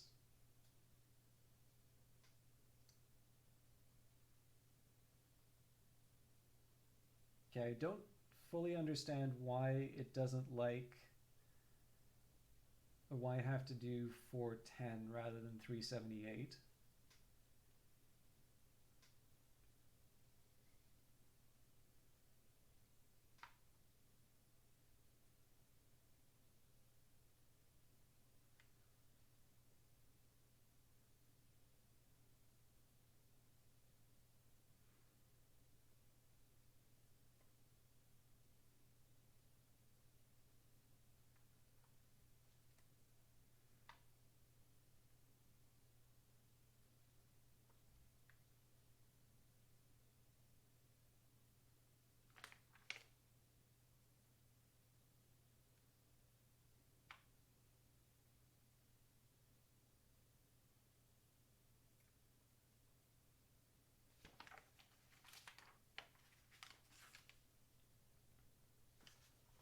So sorry, what I'm doing here is I'm specifically trying, we're working with the problem of co-integration. So the notion of co-integration, which has been given a formal treatment in Engel and Granger, makes regressions involving I1 variables potentially meaningful. A full treatment, okay, that's not helpful.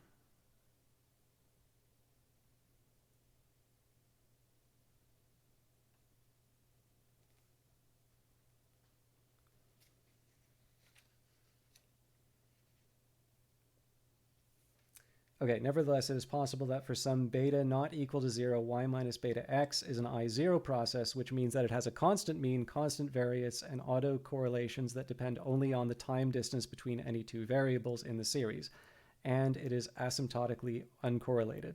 If such a beta exists, we say that y and x are co-integrated, and we call beta the co-integration parameter. Okay, so basically, we're trying to say here that this linear combination, yeah, so we're saying if they're co-integrated, then this linear combination of them doesn't have a unit root, and we're trying to, yes, okay, so we're trying to see whether or not that's the case for them. So we've done this Dickey-Fuller test.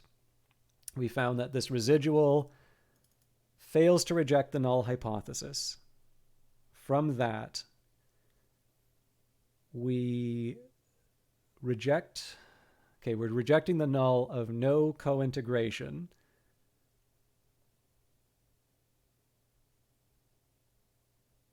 Right. Yeah, we reject the null of no co-integration because we do not conclude from this that it's I1. Okay, sorry. That was purely for me. I'm just going to write this up and we're ready to go.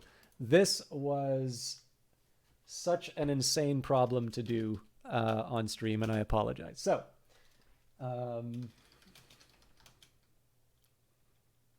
you reject my reality and substitute my own.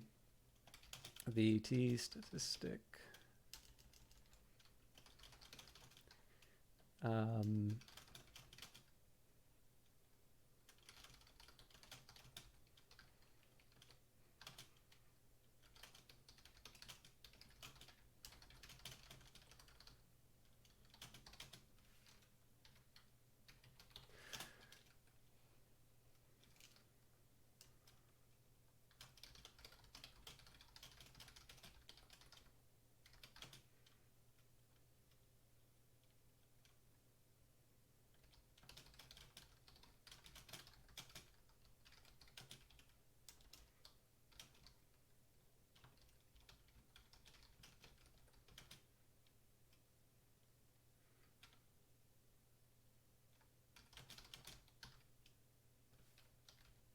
I don't know. I feel like that sufficiently covers it.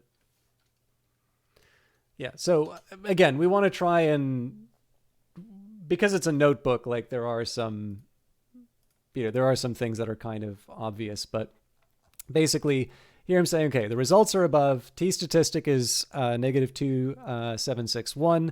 We were given a critical value from the problem, which is 415. It's useful to state our null hypothesis, especially because I'm almost certain I said that we were testing the opposite thing.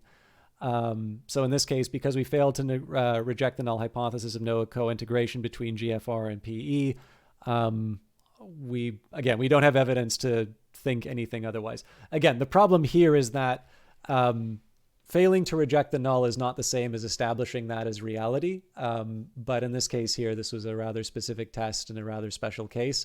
So it's probably better to proceed that way anyway. But I've spent way too much time on this problem, so I apologize. I'm going to save the notebook.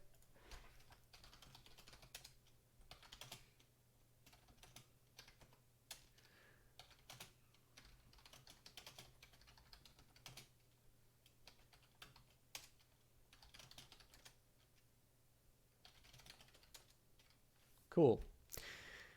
My apologies to those of you who just wanted to watch some video games. I don't oppose the idea of doing this again, but I think I'm going to have to screen the problems ahead of time because that was... Okay, if I'm completely honest with you, when I was reading chapter 19, I definitely skimmed the co-integration section, and I think that showed. So I'm just letting the VM shut down. I'm going to move my monitors over, and we're going to start playing Terra Invicta. So for those of you who are here for science and technology, I apologize. It's not all econometrics tonight. I was actually hoping for that to be just a little half hour before we, a little half hour before we played the game. But I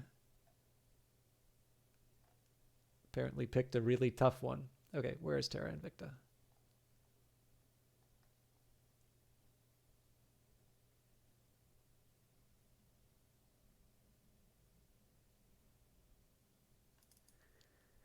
Random aside, there's a textbook bundle on Humble right now. There's usually a lot of textbook bundles, but let's see the one that you're talking about.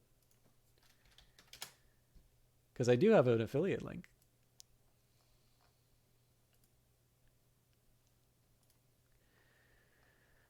Math and electronics. I don't know Mercury. Usually when they've got Manning or O'Reilly, those are ones I kind of take notice of. So what are the books here?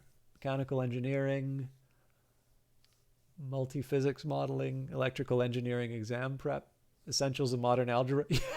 I'm going from essentials of modern algebra to electrical engineering. Oh, linear algebra. I mean, if it's a good textbook, I mean, the usual textbooks that you'd check, Sheldon Axler's got a really good series on YouTube to act as his companion to his textbook, Linear Algebra Done Right. The thing is that I think Linear Algebra Done Right is, I think that's more of like a second book on linear algebra. And there's two not bad. I mean, so my actual learning matrix algebra came from the appendix to Green's textbook. But Gilbert Strang's got a really popular course, again, kind of combined with his textbook. That's available on the MIT OpenCourseWare. And Gilbert Strang's just like really, he seems like a real sweetie. But there's also a set of study guides called Shams. And Shams' linear algebra text is really good. Like, it's kind of like I think it's better than some of the textbooks I've seen on it. But yeah, like I'm quite partial to linear algebra done right. Obviously it's not part of this bundle though. So yeah, I don't know anything about Mercury. There have been a couple of times I've looked at these bundles and it it's kind of disappointing. Like Pact, I've never been really that fond of their texts. Manning sometimes have been burned by a couple of their texts, but like overall, I think they're not bad. O'Reilly has kind of lost some of its luster, but I think it's still a pretty solid. Like, you want to be careful which one you're getting, but like they still do like the Python for data analysis and like that's Wes McKinney's book and stuff like that. But there's a reason they can sell them so cheap. Yeah, I don't know. Like there are, in fairness, like if you see an O'Reilly or a Manning textbook bundle, those are usually really good value. God, it's been October 10th since I played this last. I'm really sorry. Okay, so I should have done this so much earlier. I don't know if the Eyes of Sin is still around, but the Eyes of Sin does occasionally broadcast, and you can check them out on that link. And then let me see if while the game is loading, we can... By the way, Takri, because I know you like math,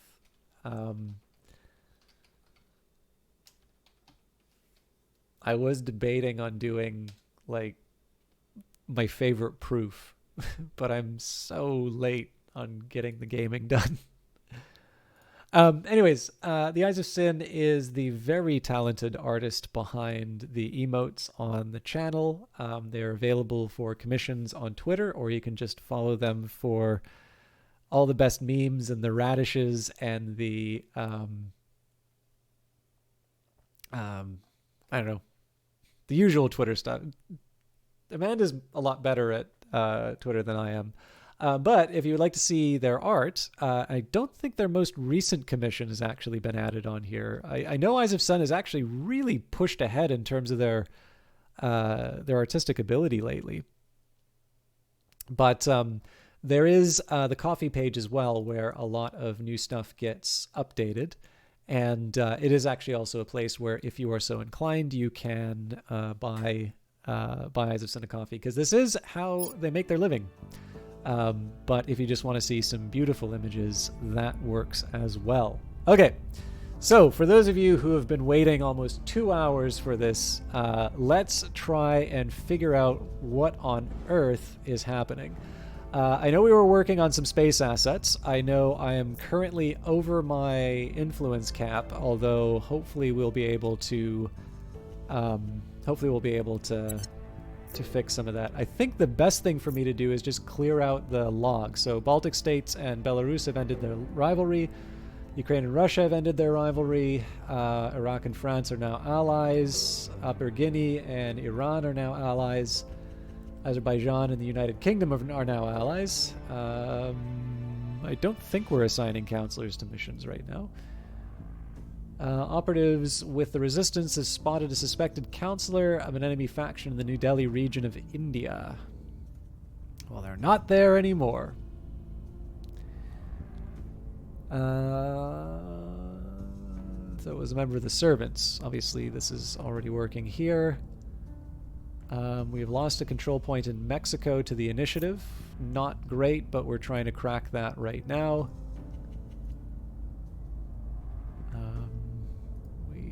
Investigated. Peru has undergone a coup d'etat. I will skip over these. China has declined to impose sanctions upon India. Nice of them.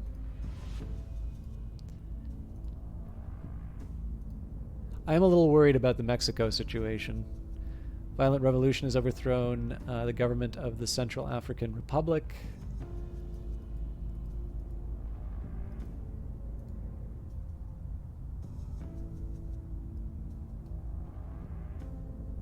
Baltic states and Russia have ended their rivalry. Okay, so we're vulnerable in Mexico.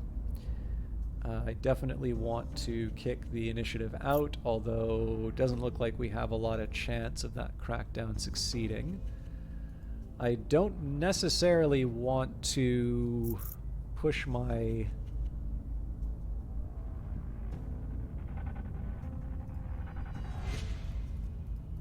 don't exactly want to push my luck as far as the administration is concerned. I mean, I can try giving up Costa Rica and such. Well, maybe I do that.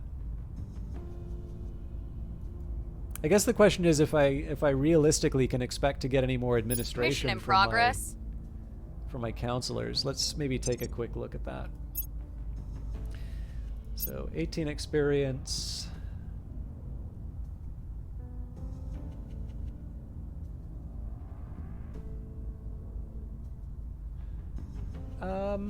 Okay, I don't really know if this is the smartest thing for me to try here, but let's try something a little different. I'm going to increase the administration of everyone on my team.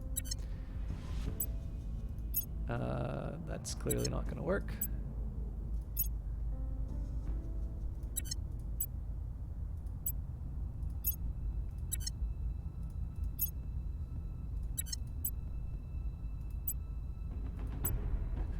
Okay, I'm going to increase the administration on one member of my team just to see if that can help us with the gap here. But I think, honestly, we're at the point where we need to wait for the... I think we're at the point now where we need to wait for the consolidation of our countries. Now, the other thing I need to take a look at is the rate at which we are gaining on our rivals. So, as you can see, I've got a strategy here where I'm evenly dividing my research among all of the different projects. I don't know if I have my notes from the last time, but the one thing I want to make sure is that I'm still kind of the top dog in all of the different branches of research. And the hope here is that I'm going to be able to take one set of... I'm basically going to be able to at least have one path to... Oh, weird. Sorry. I got some old notes here.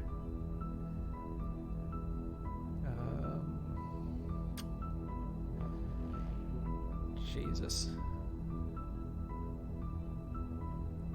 Oh, I've got some notes from Exapunks. I should have done that.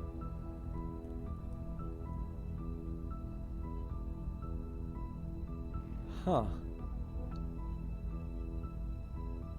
Did I just write them down on paper then?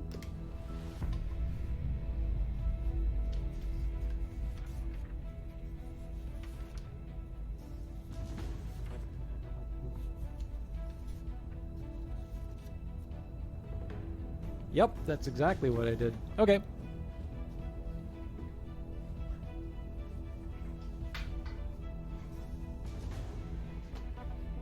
Where's my pen? I'm sorry, I'm a complete mess today. Started the stream late, did exactly the wrong problem for a quick little bit of stats before the stream, and now I don't have a writing utensil. Here it is, my pocket.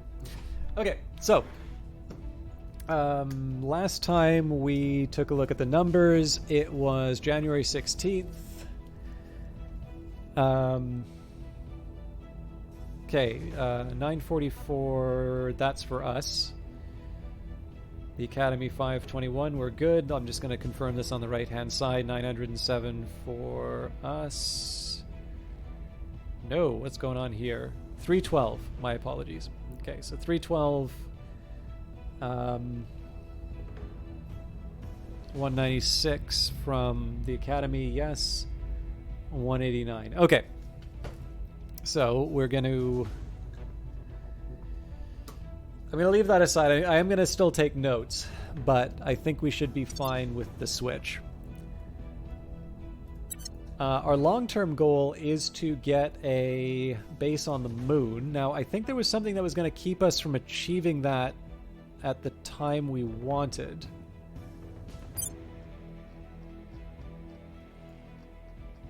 So I think originally it was something about the launch that we needed.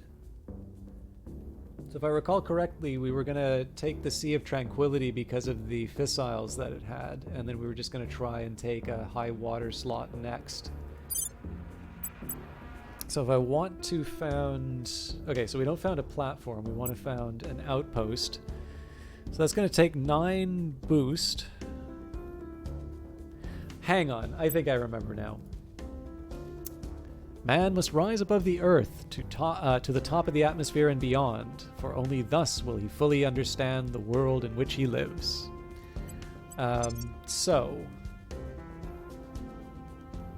Or hang on, I think it was actually the wiki now that I think of it. Do you get to see the wiki? No, but I do. I'm not going to read the whole wiki because we did that last time, but I seem to recall we didn't just want the base component. I believe we also wanted...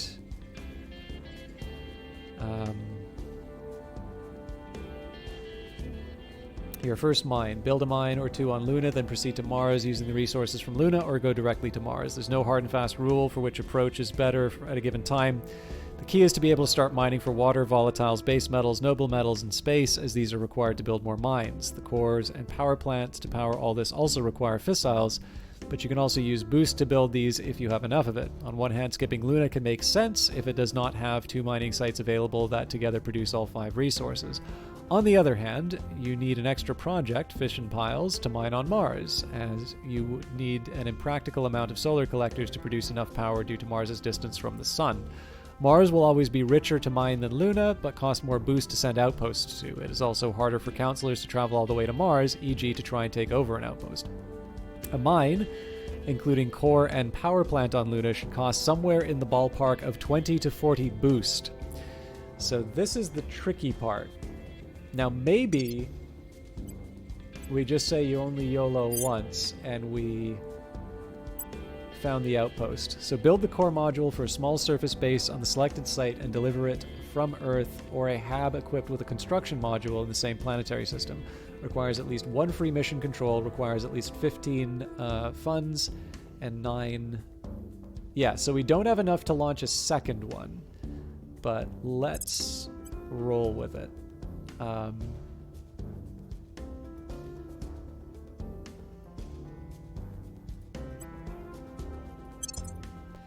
Outpost founded. The Resistance began construction of a new outpost, Hanjin Base, at Mare Tranquilitatis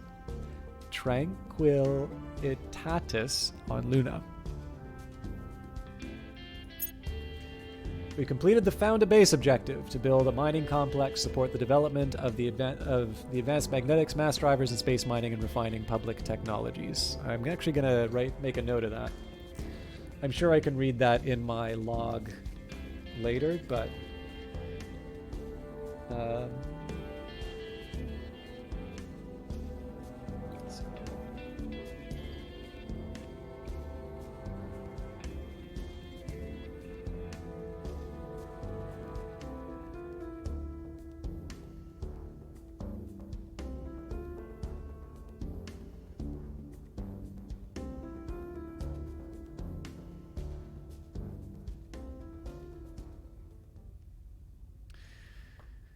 Okay, I'm also going to take a second here. So, found a station. Space stations or platforms are humanity's foothold in outer space and critical to industrializing space and building a war fleet. Stations are composed of modules that grant bonuses to research and other resources and allow construction of ships and additional modules. We should start stockpiling boost and a couple points of mission control in preparation for founding a station. Save sufficient money, boost, and mission control to afford to launch a platform core module. Then zoom out on Earth at a distance that the nation boundaries are no longer visible, and then click on the planet. From the icons at the bottom of the screen, select the Found Platform icon. Select an orbit around Earth in which the station will reside, and confirm by clicking the Found Platform button. So I'm not too crazy about founding a station right now. So research space mining and refining technology, research the Outpost Mining Complex project, which will allow you to build mining modules and bases, accumulate sufficient resources to build a mine, then select one of your bases in the hab screen to start construction of a mine. So this is still ahead of us, but we can at least see if these technologies are already researched. Research alien methods. All evidence suggests the aliens are abducting human subjects. But why? Are they trying to communicate, studying us, hunting us? Or do they have some other purpose, something so truly alien that it is wholly beyond our understanding? We may have many questions and few answers. Sorry, we have many questions and few answers. For now, all we have to go on is the abductions themselves. Our analysts have proposed a more detailed study of the abduction data in the hope of discovering some patterns or avenues of research. So we're working on that, and then we have engaged with some of the aliens, but not enough to salvage. So I'm going to continue.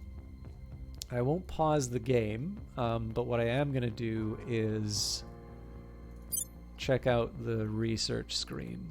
So I do eventually want to build an outpost in space, but I figure it probably wouldn't hurt to start getting some of the resources up here before I put too much effort in my space resources. Because if I don't, basically, if I'm not covering the costs of my space assets, I'm going to pay for it in boost, and that just means that my movement, my ability to build in space is sort of curtailed.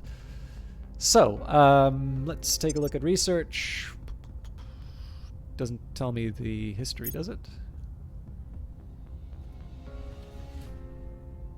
Okay, so mission to space we've got. Outpost Habs. Okay, outpost core. Advanced electromagnetism. Mass drivers. Space mining and refining. No, but how much you want to bet? We're already researching that. Platform core. Right there. Nuclear fission in space. If we haven't researched that, we're close. So I'm curious if advanced electromagnetism is the same as advanced magnetics. We'll take a look for that. Definitely did. Yeah, this, I feel like the tooltip might be out of date. Because I'm sure if I search for advanced magnetics,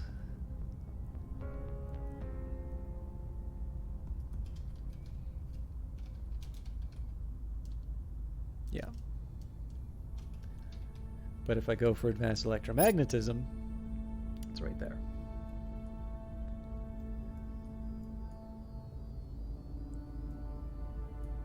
Okay. I think we're going to be waiting quite a while for some of this. But I suppose that's... Lending my expertise. Okay, I'm happy with that. I am lending my expertise to the United States of America. Until I'm assigned a new mission, I shall be increasing the nation's research output by 10%, the effective GDP used to calculate investment points by 5%, and the performance of its armies and defense forces by 0 miltech value. We'll probably repeat that mission, but I want to see how the rest of it goes.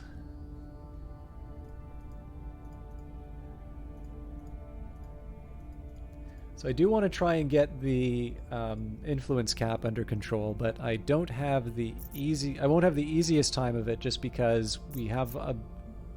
Like, I don't exactly want to give up my Central American possessions. The people will come to our side. Mission is a no-go. Oh, that's interesting. Ruby Byrne aborted a pending coup d'etat mission. This can happen voluntarily, or it can occur when other counselors' missions cause the counselor to no longer be able... So I don't get why... Oh, they had their own coup d'etat. Fair enough.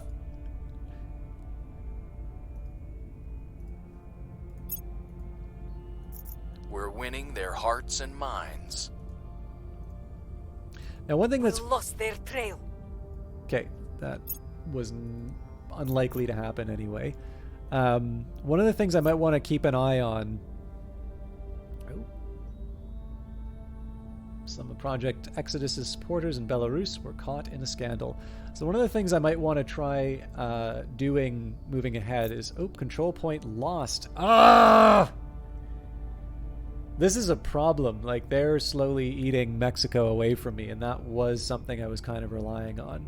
So We've lost the mass media control point in Mexico to the initiative. Many of our people are no longer responding to our communications, and we have lost a significant amount of power over events there. So, I'm going to definitely have to shore up Mexico.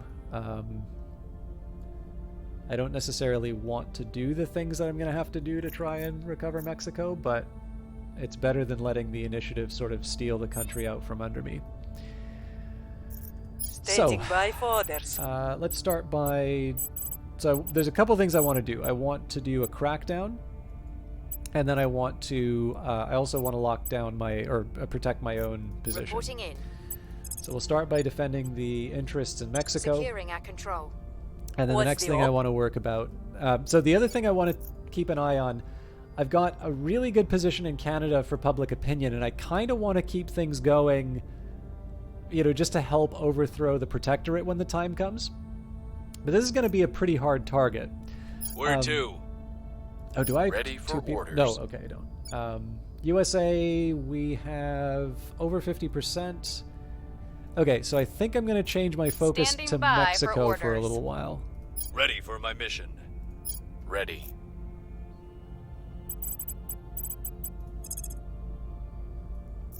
Actually, Making our he'll case. stick in the US, Ready for orders. but for the Ready for Canadian orders. situation, I think I'm actually going to... We'll make our appeal. I'm going to work on Mexico Acknowledged. for a bit.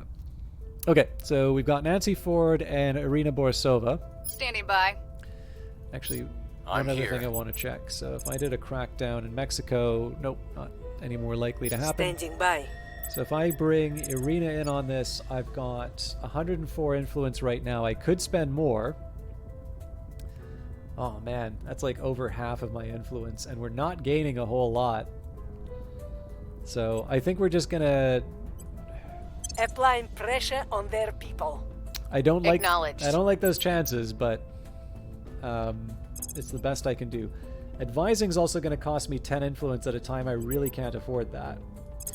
So instead, we're going to just try and Putting take our El people in Salvador. place. So this is a tough spot for me to be in. One way I can try and improve... So the best way for me to improve my influence situation is to have... to lower the gap between what I control and what the... lower the gap between what I control and what the... what my... my control points versus my cap. Now, one way of doing that is consolidating nations. Of course, I'm not going to be able to do that with Mexico and the United States, even if I had the ability, because I'm probably going to lose the executive. The other thing, though, is to improve administration and also do the management research. So let me just see here. Russia and Ethiopia are now rivals. Malaysia and the United Kingdom are now allies. Okay. So the other thing that I wanted to check here was just the state of research. That's just to make sure that I'm still top dog after doing the changes. So we're now on to February 1st.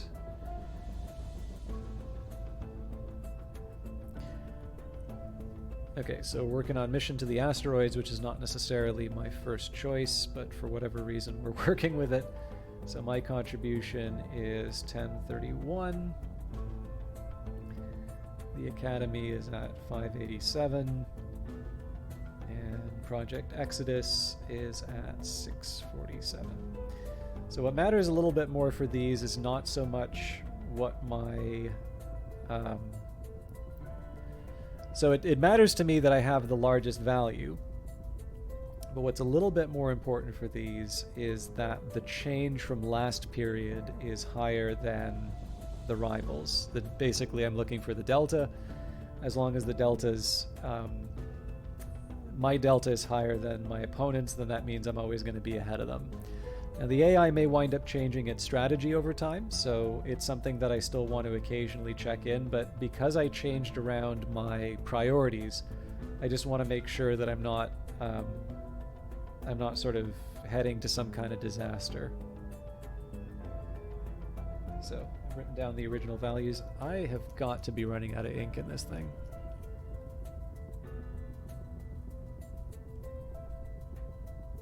Nope, I definitely am not, and in fact, I'm about to make a mess.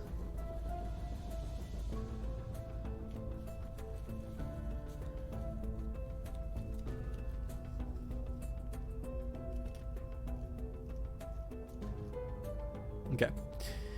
So, from the previous period, we had 944 minus the 1031. So the delta for... Wow! We apparently really fell behind on the... That scares me a little bit, actually. So we're at 87 in terms of our change. Or delta. 587 minus 521. Well, no, because then they're at 66. Oh, I think I know what happened. There was more than half a month that passed by. Okay, then 647. Previous period was 568. So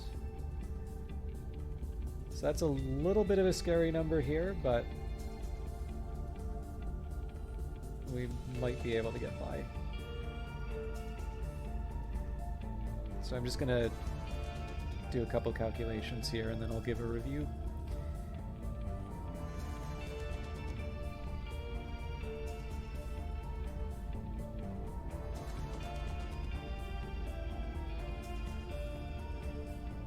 Also, my handwriting is appalling, so... Project Exodus is definitely getting some scary numbers.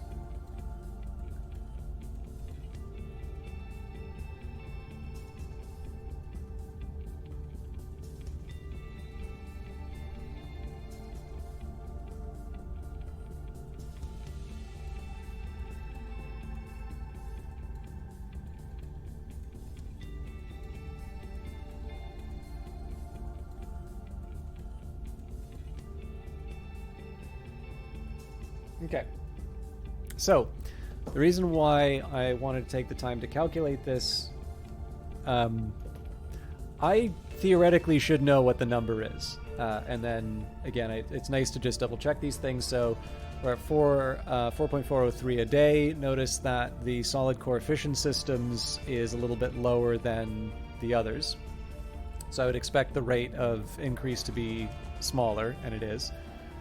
Incidentally, I don't think that's a function of the 20%. I think it's just the fact that two of these are space techs, whereas this one is... oh god, I don't even remember what one this one is. Energy, power, whatever the hell it's called. Okay. So, for Mission to the Asteroids, we are up 87. Project Exodus is up 79. So that's basically a difference of 8 science. Now, right now, that's not a big deal, right? I've contributed 1,031. Project Exodus has contributed 647. So I'm miles ahead of them. I don't really see a way that they can catch up in terms of this project. It's possible in theory, but not likely, let's say. But next round, who knows? Next up, we've got the space mining and refining. So I contributed 87, same as Mission to the Asteroids. And here it looks like Project Exodus contributed 78. So again, as you might expect, similar tech, similar rival. I'm sure the difference of 1 is a rounding error, but this is not the kind of margin that makes me say I'm going to remain sort of the key driver of the world scientific agenda. Finally, the solid core fission systems is interesting to me because obviously that's got a lower rate of increase, so that's 84 for us. But as it turns out, the Academy is generating 68 and Project Exodus is generating 69. So that one I actually have sort of a double-digit lead on, and I can feel a little bit more secure. It would be nice if we could finish these jobs a bit faster. Management research helps me out with my cap. Alien methods is a mission requirement, but you know, I gotta deal with the world as it is. So now one thing. Protecting our interests. Okay, now. Yeah, so that doesn't protect us in the executive, but that at least stops us from losing more.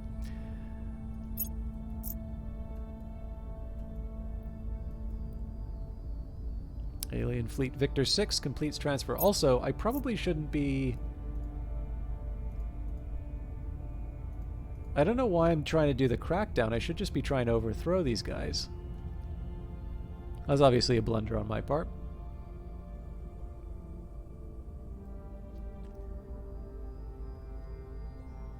We've moved the needle. So, one of the reasons why I'm repeating the mission in Mexico, Public opinion is moving in our direction. the more public opinion... Oop, our adversaries have conducted a crackdown on our aristocracy control point in Guatemala. We could find out who that is. One of the ways you get influence is by They slipped away from us. kind of the world's support for your cause. War. Russia, under the control of Project Exodus, has declared war on Ethiopia. The war will only end when the leading nations on each side, with the greatest military strength, agree to make peace, or one side has captured all of the capitals of the enemy and have installed new governments.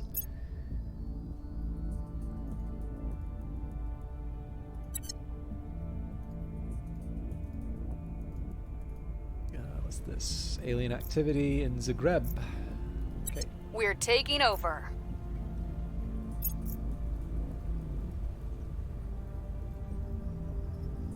Panic. Widespread panic about the aliens appears ready to break out in... Good lord. Tegucigalpa? Rumors about alien experiments on people in the area have led to distrust of the government's ability to keep people safe. Authorities are fearful of civil unrest. So you let it run its course. Cohesion in Honduras changes by 2 towards extreme values, and unrest increases by 3. Calm the public. This is a pretty costly influence cost for me. And then we could say deploy our forces to quell any disturbances.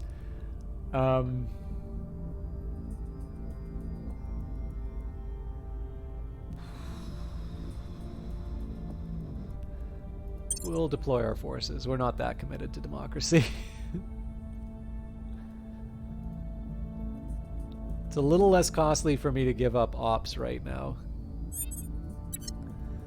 Commander, we've identified some new organizations we may want to acquire, if I can afford them. So let's start with those. Now, the usual way I handle this is just to scroll through them. So we have the Desir Foundation. Now, that's influence income. That's actually not that's not a bad one for me. We're short on influence, but if it's income producing...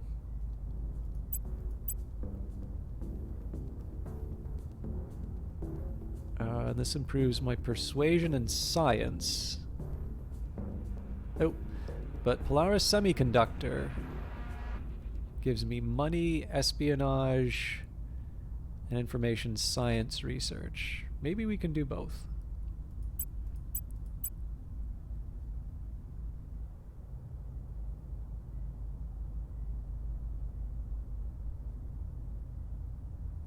Guess it doesn't really matter which one, but...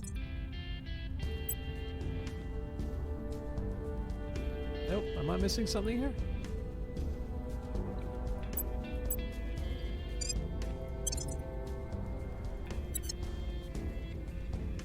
Okay. Right, so I kind of blundered a little bit in terms of how I was handling the last batch of activities. So first of all, I'm going to take Arena, and we are going to go investigate the alien activity On the way in to the Zagreb. target site. Where do you need me? Next up, we want to break some people in Mexico. Where to? So Ruby should purge. Oh God, that's a very high chance. Removing our enemies. Um, At your service. Can Nancy do that? No, Nancy cannot. So actually, we're gonna get Nancy Headed to there investigate now. the alien activity, and Arena Orders? will take care of a purge in Mexico. Not that one. That one. Removing our enemies. And there's a side of me that would like to investigate this counselor, but I think I'm going to focus on holding what I have and improving that position. Okay. So we're still waiting. I'm curious if it'll tell us when the stations, or not the station, but the base is done being built.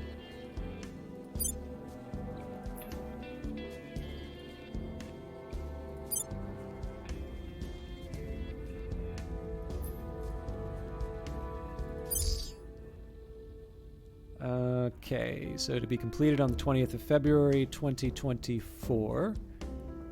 Oh, that's really soon.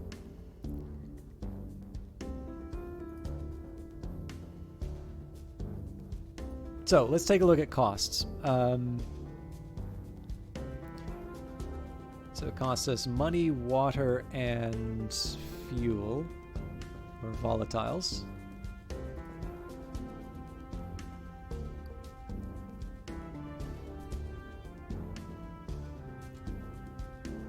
Okay, so what's the deal here? So this gives us power, fair enough. But it still costs us water. Okay, yeah, so it looks like we're really stuck. If we want to make any progress on this, we basically need to get those mining operations. So it was probably premature to build that, and I think I'd even said that I was going to hold off on building one on the last stream, but it's fun to try new things. So we're just going to let that sit until we finish the research that we need. We know the research we need to do, so we'll hit play and carry on. So again, just a reminder, I've got my two people focusing on the public relations side of things. Oop.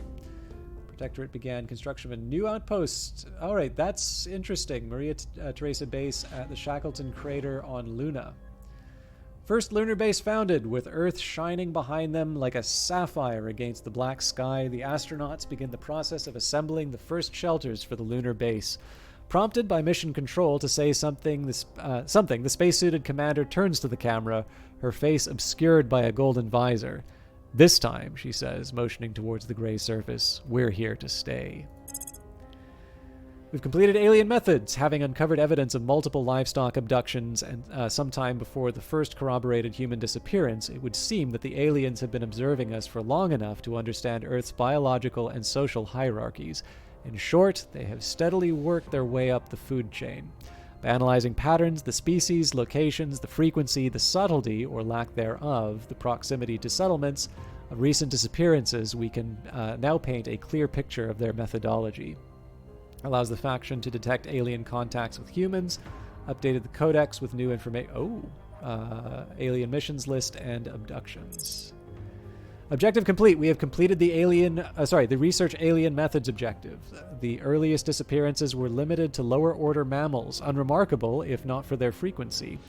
The first confirmed human abductions occurred within 14 days of the crash. Since then, they have steadily grown in number. The initial victims were primarily from rural areas and appeared to have been selected semi-randomly, with little in common but for their location. The second wave of disappearances, however, contained a disproportionate number of individuals of high socioeconomic status, police chiefs, wealthy business owners, local legislators, etc. The pattern suggests the alien arrived on Earth with a plan in mind for establishing influence, and that it proceeded to adapt its tactics, first to our local ecology, and then to our social structure. That indicates that there is no hope that our visitors' intentions are peaceful. From now on, we must act on the assumption that we are at war. As news of these abductions continues to spread, others are likely to draw the same conclusion. We have strange news. First one, then several of the missing humans have resurfaced. While their families are naturally relieved, it is hard to see why the aliens are acting in this way. Why go to so much effort to abduct human victims and then simply release them unharmed? Until we know more, I recommend that we send counselors to regions of suspected alien activity and place all returned abductees under immediate surveillance. If these individuals have some part in the aliens' plan, we need to learn more, and quickly. Perform surveil location missions in areas with a suspected alien presence, and counselors on investigate alien activity missions when you discover evidence of alien influence on the populace or leaders. That module complete. We have completed the construction of a new outpost core in the Hanjin base at Mare Tranquillitatis Luna. I'm just going to say the Sea of Tranquility. We cannot just send up a bunch of diggers and hope for the best. Even dirt doesn't behave the same way up there. One might as well build a house upon a pile of rice. Director Khalid Alashgar, from his irregular newsletter, Preparing for Tomorrow. Hauling raw material up Earth's gravity well is the very opposite of a long-term plan. In order to spread further into space, we must be able to obtain at least some of what we need from space. Fortunately, nearby asteroids have no shortage of minerals and rare metals, from which we can begin to construct ships and facilities in space. Iron, carbon, aluminum, copper, oxygen, nitrogen, and water will be most urgently required, but gold and platinum will be readily available too. One cannot mine in space as one would on Earth. For one thing, low or microgravity may mean mined resources cannot tumble neatly into containers or be automatically gravity separated by type, while structures cannot be directly built on the surface. And so it is that the first method devised to address this is a distinctly unglamorous one, a system of long, up to 1 kilometer cables and a collection of bags to tether equipment to an asteroid and to prevent the mined resources from simply floating away. This is an important start, but truly mass mining will require more advanced solutions and the capability to do so and use more in situ form rather than depend on what Earth can send. Sorry, I'm really stumbling over my words. The following technologies are now researched in situ. Can now be researched in situ resource utilization, industrialization of space, and the following projects may unlock for us to research in the future. So I don't believe we can build the mining complex until we research that. But let's go to the tech tree. So first thing I want to do. So this is an option that we've got. Oh, does it not tell us what? It would be nice if it tells us what we get as a result of that. But what I want to be working towards is my political ambitions.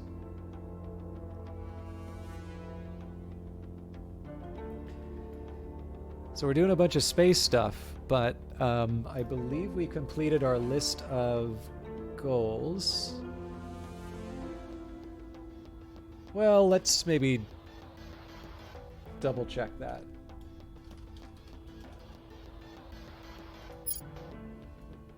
Okay, yeah, we got platform core.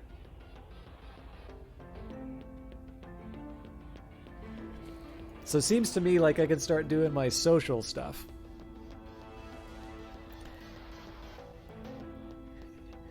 Hey, Tiberiosity, no problem at all. I like having people hanging out. I don't hang out with people for the raids, but I'm doing all right. I'm really busy. Oh, actually, there is one thing I should tell you. I think I got a promotion at work, which is nice. I've been working on that for years, but I'm just really busy. There's a lot for me to do. And I started off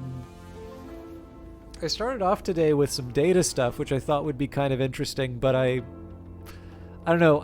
It was a much bigger you know what, it actually probably wasn't even that hard of a problem. It was an unfamiliar problem, and so I sort of blew it in terms of starting the game part on time. What?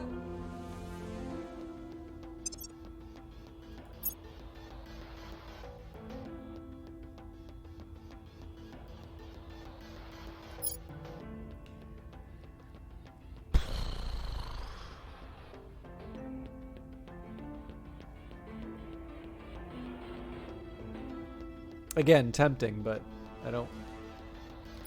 So I'm pretty sure it's Arrival International Relations, but I do want to just make sure I'm...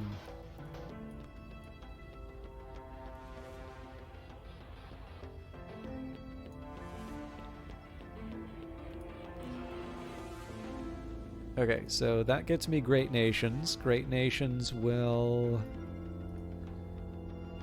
eventually allow me to unify North America. Again, that's a long haul. It's probably better I start it now.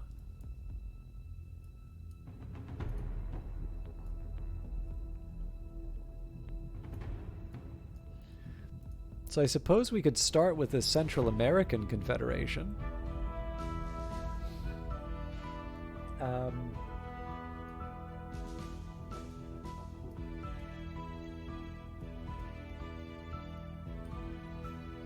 But yeah, either way, it's pretty clear here we need a rival domestic politics and a rival international relations. And I actually don't see either of these happening without... Well, sorry, let's double check that. So I can actually get by with starting with international relations. I require domestic politics for great nations, but great nations is for United North America, and that's already a really expensive one. So let's start with a rival international relations. And this is just so I can take advantage of consolidation of Central America.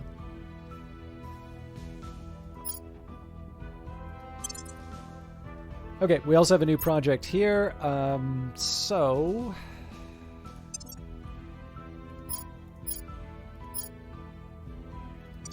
Not clear that I have any immediate research needs. So we could do Xenology Lab, Xenoflora defoliants. That is actually pretty tempting to do. Allows the construction of the following HAB modules, supply depot. I don't think that works for me.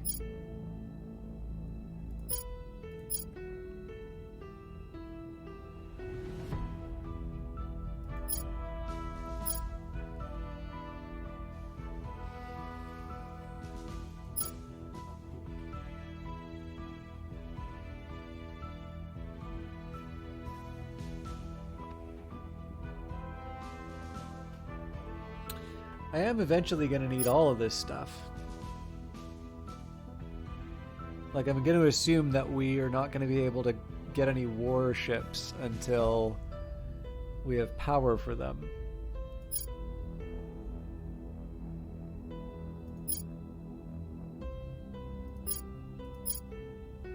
Interplanetary warships. Wait, we have an objective for that?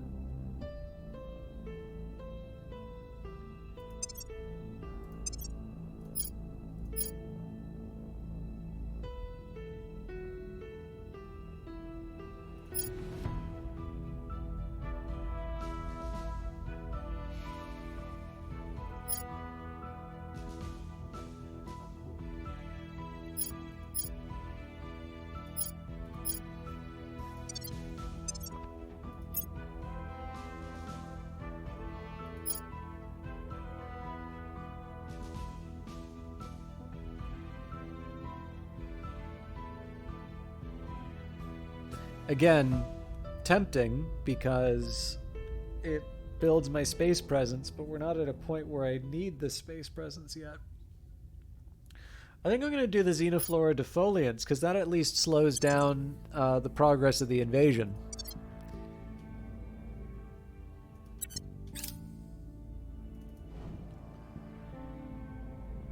Public opinion is moving in our direction. We're now able to undertake the liquid hydrogen containment project. Okay, happy to continue repeating the mission in Mexico. I am going to... Public sentiment is I'm actually gonna hang on increasingly to with that. us.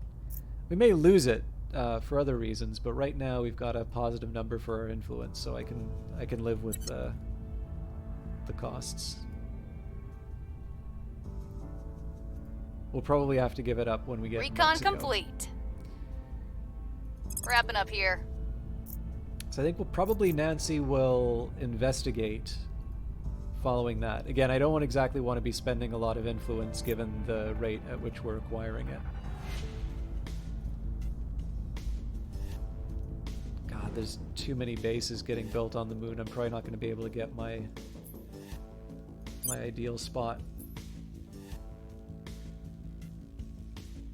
So Puri Crater is still available to me. It's a really good one, actually. So we better hope we have better hope we get the boost we need. Otherwise, I don't know. I guess we can try and steal stuff from people.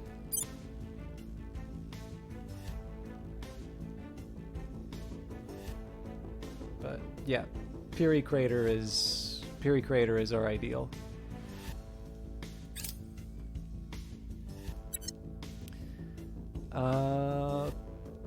Okay. That's different from what I was expecting, but... Oh, because they took Our the executive. associates are now in Cool. charge. We are in control now. So they have the executive, but it doesn't really mean that much. Okay, so obviously we just got hammered by the on the influence because of claiming Mexico. Mexico, under the control of the Initiative and the United Kingdom, have formed an alliance. They will defend each other if attacked and have the option to join each other's wars of aggression. So I'm not too upset about that, but it's not the most important thing for me to be doing right At now. your service. So with Arena, I need somebody to investigate... Hang on. Ready Surely for orders. Nancy should be able to do surveillance, yeah. Surveilling target area. Ready to go. Okay, so the big question here Where is, to? can Arena just take... Okay, so we can't take out the executive alone. What? That's weird. Targeting their center of power. Where do I'm you gonna need me? defend interests Ready for on orders. Mexico. Ready for my mission. Yeah, I think we're gonna keep I with- will try to sway the public. Oof. No, not that. We must persuade the people. So the thing I'm worried about here is that the Initiative might just be able to lock down the executive. I feel like it should be easier to topple the executive, seeing as they don't control anything else, but... Eyes up. I'm searching for enemies in the Zagreb region. Okay, that didn't seem We'll be to ready for accomplish new much. orders soon.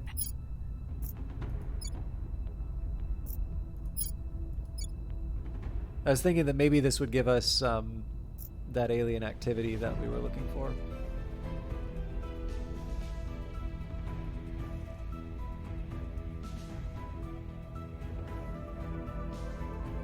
Oh, we're paused, sorry. Securing our interests. Okay, I'm happy our interests are secured. It's probably going to take us forever to get the executive back on Mexico, but... Oh, sorry, I need to ditch a couple countries. So, we'll abandon... one... I'm sort of running out of places to give up on.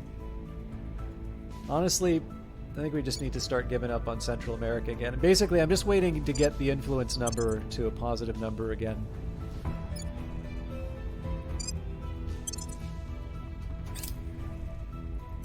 I wish I could do it another way. If it isn't ours, it's somebody else's.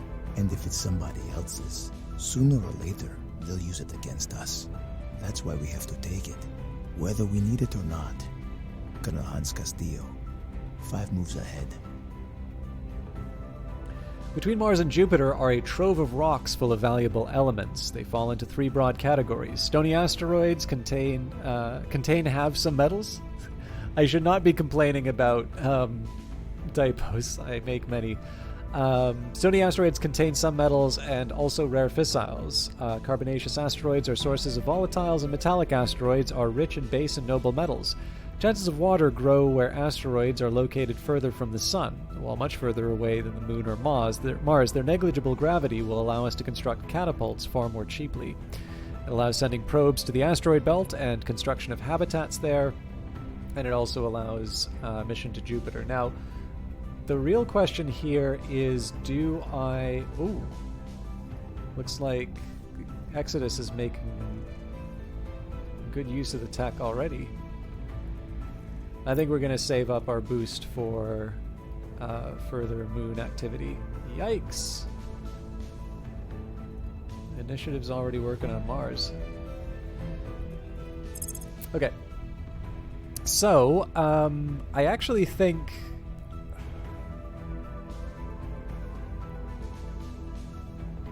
There's a couple things that I'm thinking of here. So we've got Principles of Space Warfare. This is a requirement for the following global texts: Directed Energy Warfare Doctrine, Kinetics, Militarization of Space, Missile Warfare. And we probably want to get on that sooner rather than later. But this is a chance for me to drive research towards a rival domestic politics, and again, get closer to great nations. And I think I'm actually going to start that research, because if I don't, it's going to take me forever to get my control points back where I need them. So this might be the wrong choice, but I'm going for it. Ugh, we're still at a negative number here. Alright, sorry Honduras. We're winning their hearts and minds. We've moved the needle. So as always, we keep an eye on Canada to see if I can somehow Target's absorb lost. that. Our attempt to neutral. Okay, well, we knew that was going to happen.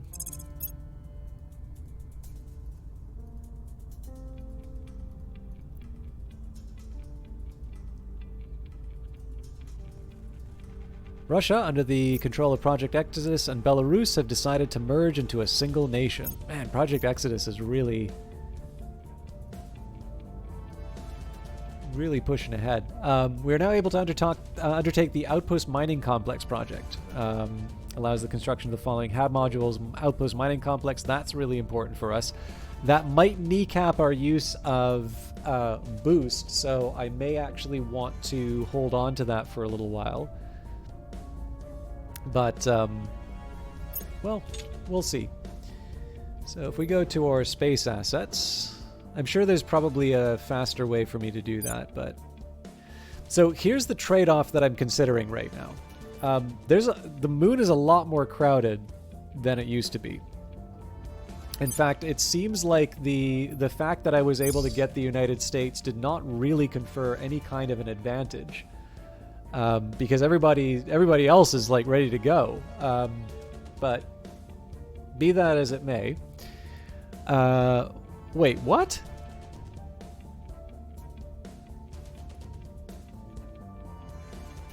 So why don't I have the option to build a mining complex? Oh, hang on. I think it's giving me the option to research one.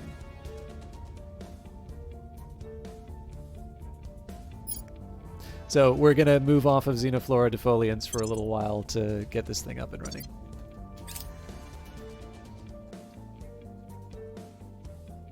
But yeah, I want to sort of stake my claim to that one last territory on the moon before I start mining it.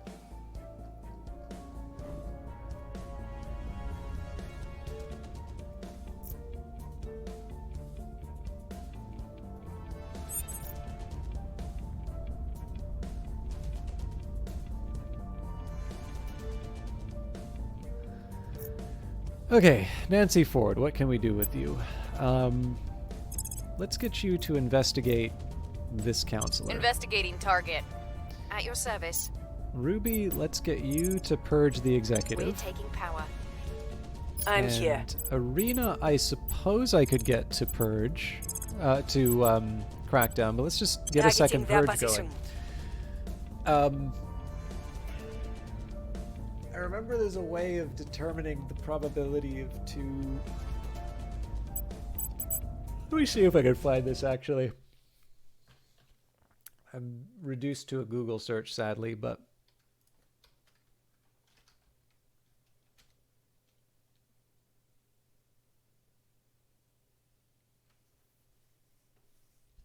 I have a feeling the space ambitions that I have are probably not gonna happen. So at least for this stream. So in this case, I want to see if I can find,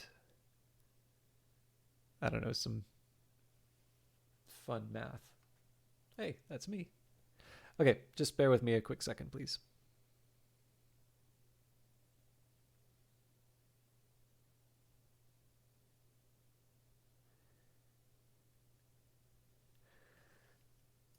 So,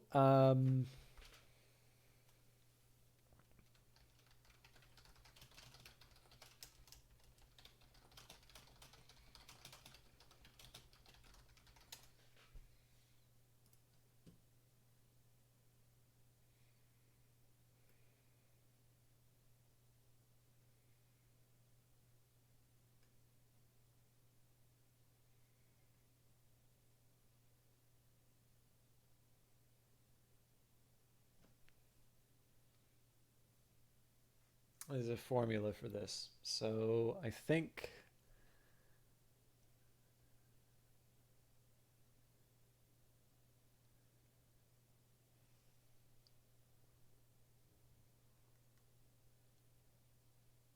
So what I'm interested in is the chance of... Well, okay, so if I wanted no success... Okay, actually, this isn't as hard as I thought, so I don't even need to look at a formula for this. There apparently is one, but it's more complicated than it seems. So here's how you can think about a problem like this. Hopefully I get this right and I don't embarrass myself, but it wouldn't be the first time. So we have two events, right? So we've got Ruby Byrne. She's got a 42% chance of success. And we have Ready Irina for my mission. Borisova with a chance of 33%. So first thing I was going to do was say, it's like, okay, so let's go, Google. There's a bunch of smart math people who probably are on Stack Exchange and have probably solved a problem like this. But you actually don't need to do that, right? We can recast this problem in a slightly different way. So what are the probabilities we're working with? Well, let's say I'm not interested in success. I'm interested in the probability of failure, right? Well, in that case, we just subtract. We subtract the probability of success from 1. So 1 minus 0.42 is going to be something like 0.58, I guess. And then we have 1 minus 0.33. I'm assuming that's probably repeating, so we get something like, well, in this case, let's just say 67. So these are sort of independent draws. They're just two different probabilities. So I think if we take 0.58 and 0.67, so we multiply those two together, and that's definitely not something I can do in my head. So let me just grab my phone real quick.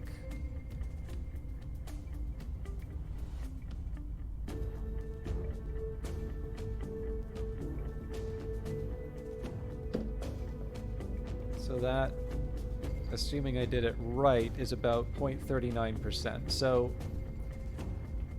I mean, the fact of the matter is I would have done this turn the same way anyway, but this allows me to sort of try and quantify, how successful I'm going to be. Now, that's not exactly a coin toss, but it's not the most encouraging possibility either.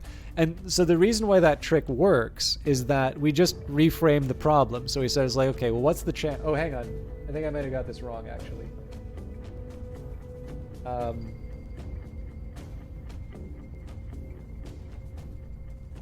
Okay, yeah, so I guess there's one more step which I would need to do, which is the reframe this one more time. So we had so it's two the probability of both of them being failures is 0.39.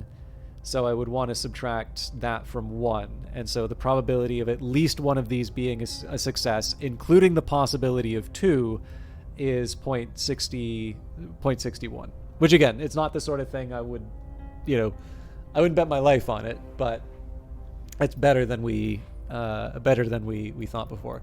So that's considerably easier than trying to just grind out all of the probabilities of success, because you have first trial being successful and the other one not.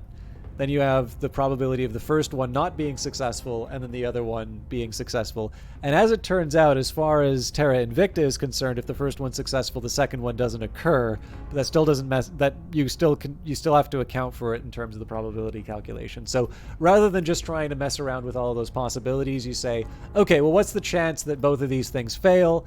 And then you flip the numbers around and you're happy, basically. Also, that diversion allowed me to notice that I have 9 boost. So we're going to claim another part of the moon. And again, I could be wrong and somebody's going to Google this and tell me I'm an idiot, but I'm doing my best.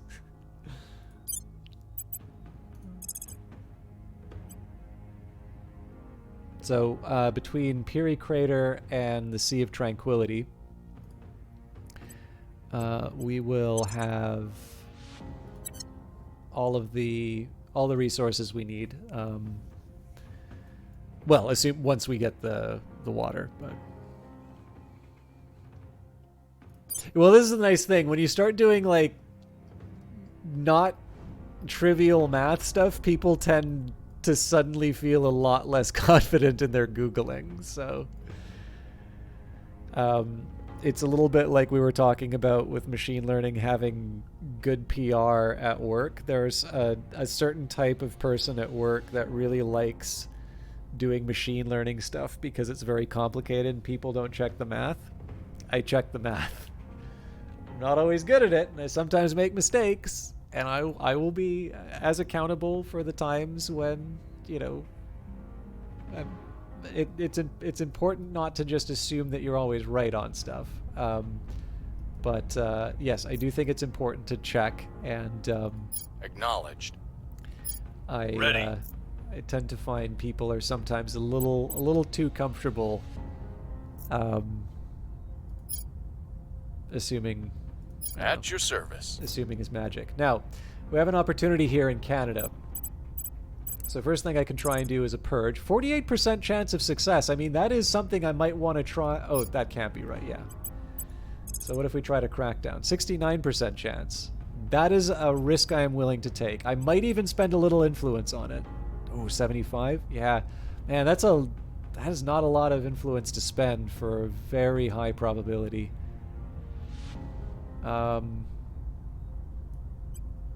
We'll take it above 90. Cracking down. So it makes me What's the wonder. I am currently investigating someone here. Standing by for orders. I really do want to take the executive in Mexico, though, so they're probably going to lock this down afterwards, but at the very least we can try and get a toehold in Canada.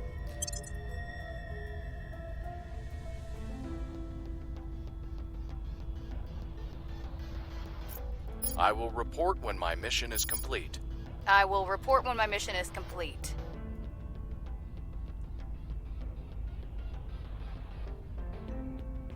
I was wondering why Nancy was up there, but I think that means just the enemy agent moved.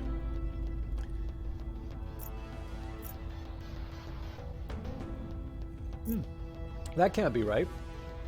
I think Nancy's in the wrong place. Also, damn it. I was worried this was going to happen. So we're getting our clock cleaned in the on the research because we don't have any points for social research. So what I'm eventually going to do, I need to finish these projects first. But I'm going to pull out of the council engineering projects afterwards and redouble our efforts.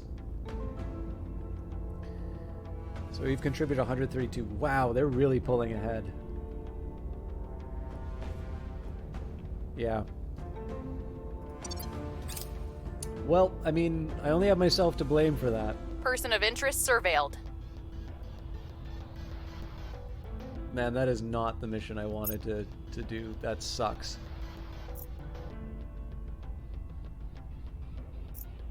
Public sentiment is increasingly with us. And unfortunately, they locked down Mexico.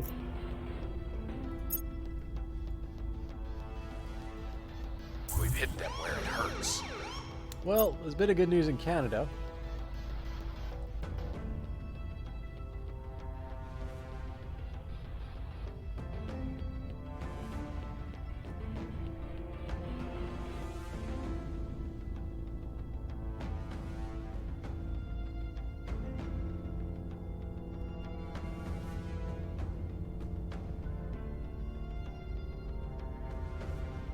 The opposition remains in power. Yeah, that's not surprising. Our associates were unable to take control. So yeah, we shouldn't. Actually, it would have been interesting to take a look at those rolls to see what would have happened otherwise. So, let's get Nancy to work on the mystery counselor. Surveilling which is what target. should have happened in the first place. Standing by. We have an opportunity here to break the Applying legislature pressure as on well. their people. Ready to go.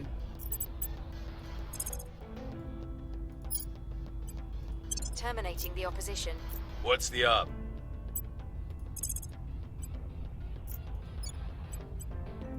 I will tell our story. Reporting in.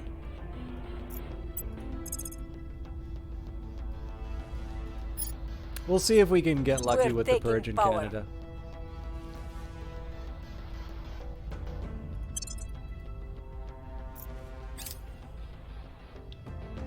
I'm not sure I'm going to be able to recover on that research and development stumble, but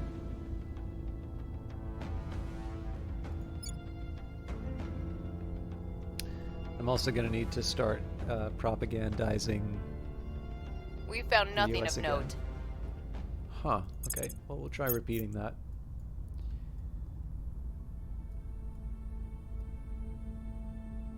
We're winning their hearts and minds.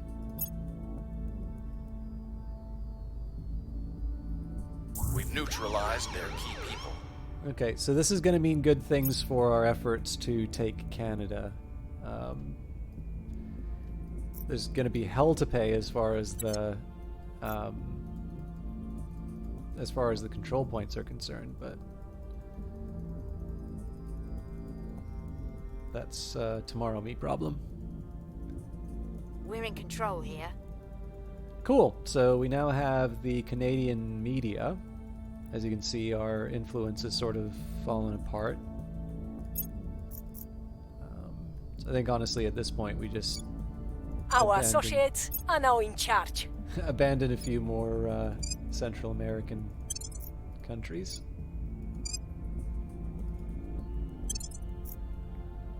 Mexico, under control of the Initiative, and Pakistan have formed an alliance. They will defend each other if attacked and have the option to join each other's wars of aggression.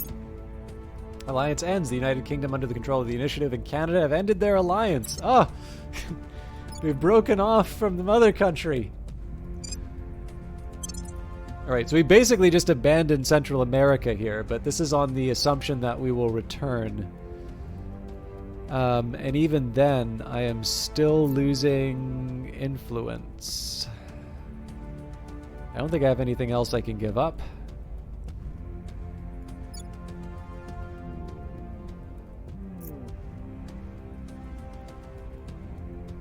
Best I can do is just get some more here. administration on my existing counselors, so let's see if that's possible.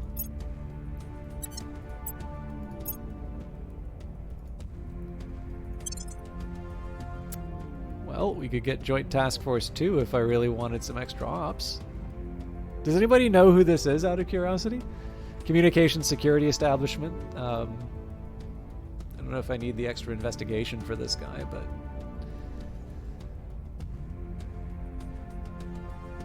Also, he is in danger of defecting. This will be a big loss if that happens. I can't really spend the influence, but I'm guessing there aren't any Rainbow Six players in chat if people are unfamiliar with Joint Task Force 2.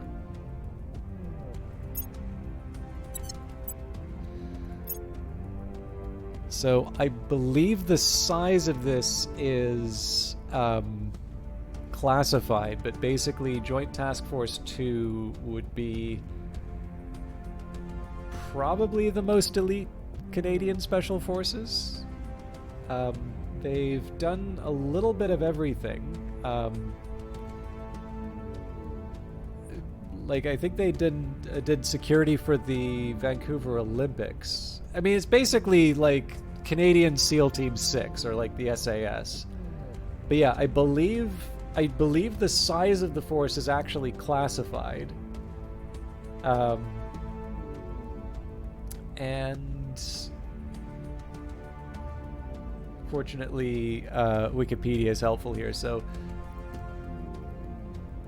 serving, yeah. If you spend any amount of time looking up Canadian military history, you will realize that there's a little bit more going on in the North than I think people give them credit for. But yeah, so the Wikipedia entry here says, serving as the centerpiece of Canadian Special Operations, JTF-2 is primarily tasked with counterterrorism operations, both domestic and abroad, and specializes in direct action, special reconnaissance and surveillance, hostage rescue, protective security, foreign internal defense, and other high-value tasks. Much of the information regarding JTF-2 is classified, and it is not commented on by the Government of Canada. But we do know a few things that they've done. I know most of the stuff I know is sort of war on terror sort of stuff, which is probably not that surprising, but I'm pretty sure they would have been the providing protection for Trudeau's visit to Ukraine. I don't know. I'm not going to pretend to know a lot about Joint Task Force 2, but so far as I can tell, in Rainbow Six, one of the Canadian characters is a member of Joint Task Force 2. That's the only reason I mention it. Okay, so not really. We're not really where we need to be as far as admin cap. Can't give up any more of Mexico. Can't really give up any more. Can't give up Canada. I think I'm just gonna have to see the influence number decline, and then maybe we're just gonna try and win some more hearts and minds. So Nancy Ford's gonna What's the op? stick on that mission. I would have thought that our purge on the Canadian Turning up the executive heat. would be higher. Ready. At your service. Okay, we've got more than 50% in Mexico, so I think we can work with that. Let's try and get I will try to the sway the US public. back on side. Ready to go. We could Standing try. by. Oh yeah, Ruby will definitely get Where us do the you need me? executive, and then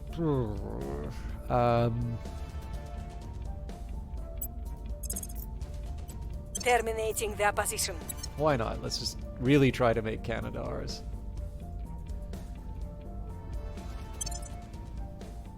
Still trying to think how I'm going to get the influence problem dealt with, but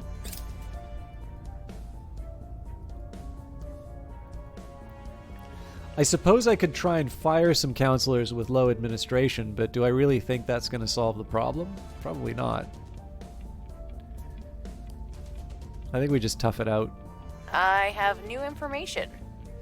Okay, what's the story here? Prepping for next mission.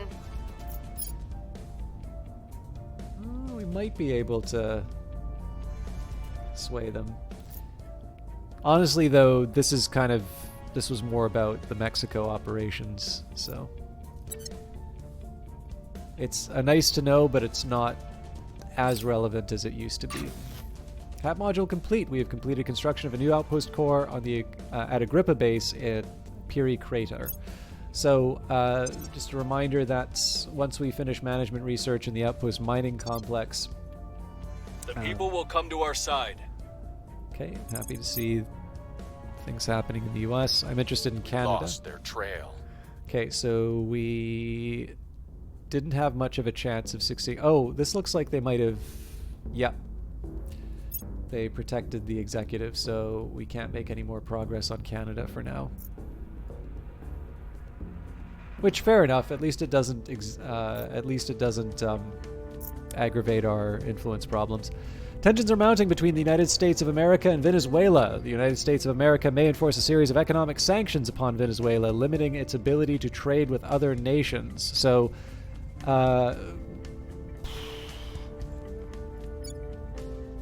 Venezuela is not necessarily a friendly territory to us.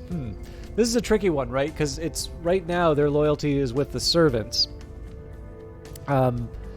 But it's generally better if the world prospers and we have a stronger united front against the alien threat.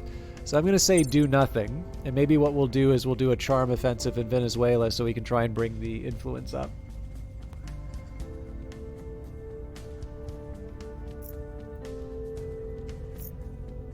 We are in control now.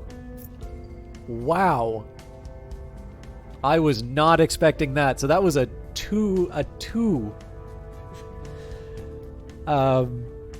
We have purged the supporters from the Protectorate and taken a control point for the Resistance Canada. Executive power of the nation now belongs to the Resistance. My God. Mission aborted. I am so happy about this, but how on earth are we going to are we going to maintain our influence at this rate of loss?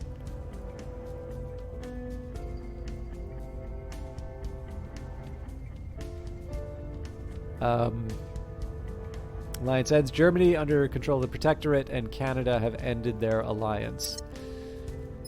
That's weird that the Protectorate's so nasty towards me. I would have thought, like, the Humanity First and the Protectorate would probably be my natural allies.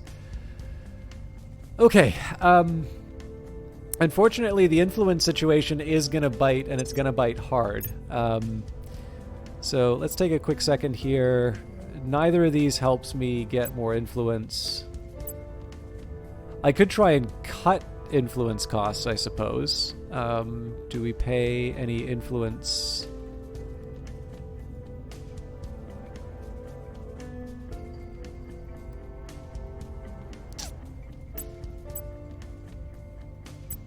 So I'm thinking we might boot Irina Borisova. Even though she's useful, she doesn't have any admin, and that's liability right now.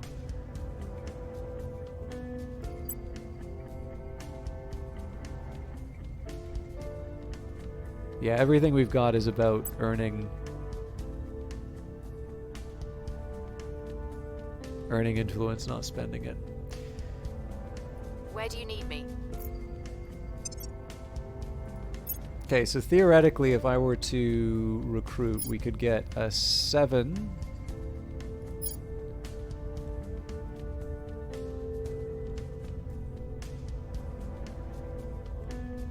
So what does that give me? Administration. Each point of administration adds 1% to the counselor's money income and allows you to control one additional org tier. Okay, great, but what does that do to my cap? Because it feels like 7 doesn't really add that much. I think it just adds like another 1%. So that would take us up to 191. That's still like a 47 point.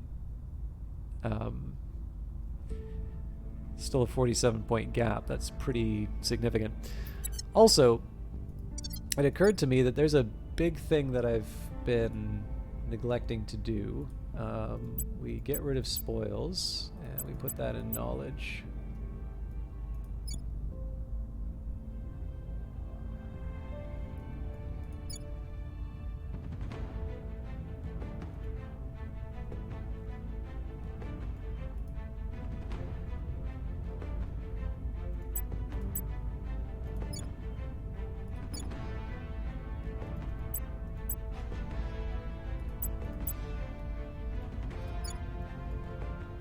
Making the world a better place.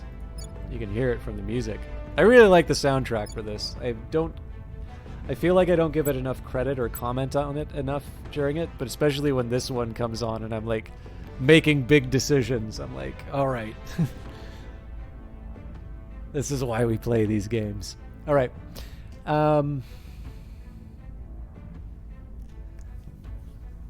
I am going to have to sit down and have a big think about how I handle... So, like, here's the thing. I have succeeded in my overall goal to dominate North America. I have got a lot of science. I know I'm going to lose the science race. But, like, from... like the Arctic Circle down to the Panama Canal, that's mine. I own it. And if we could get great nations, I would be able to make, Fortress North America. But the thing is that the amount of time that is going to take me to be able to realize that,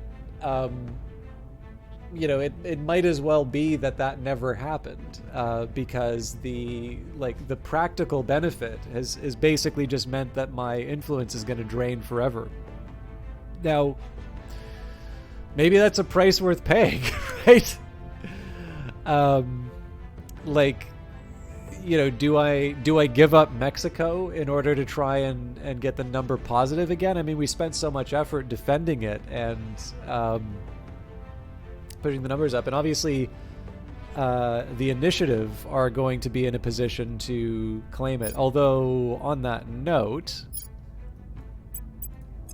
Let's at least purge them and... Targeting the opposition. Ready for orders. Your orders? I think I said I was gonna try and preach the good news of capitalism in Venezuela. I will tell our story. What's the op?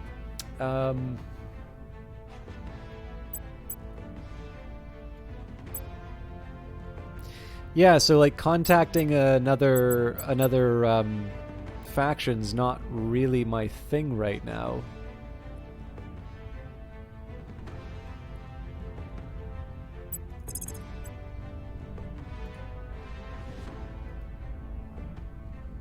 It's tempting to try and assassinate, but why waste the points?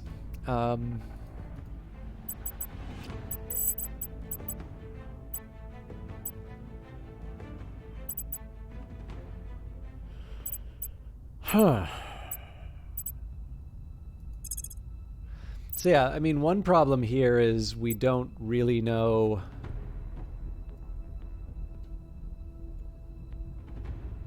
Okay, actually, there's a couple things I can do here. Try coup d'etats in countries that are unfriendly to us.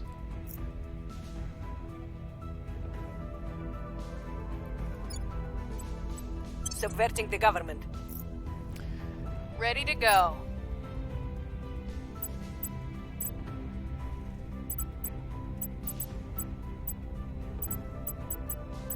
God, I don't have anything for her to do. Well,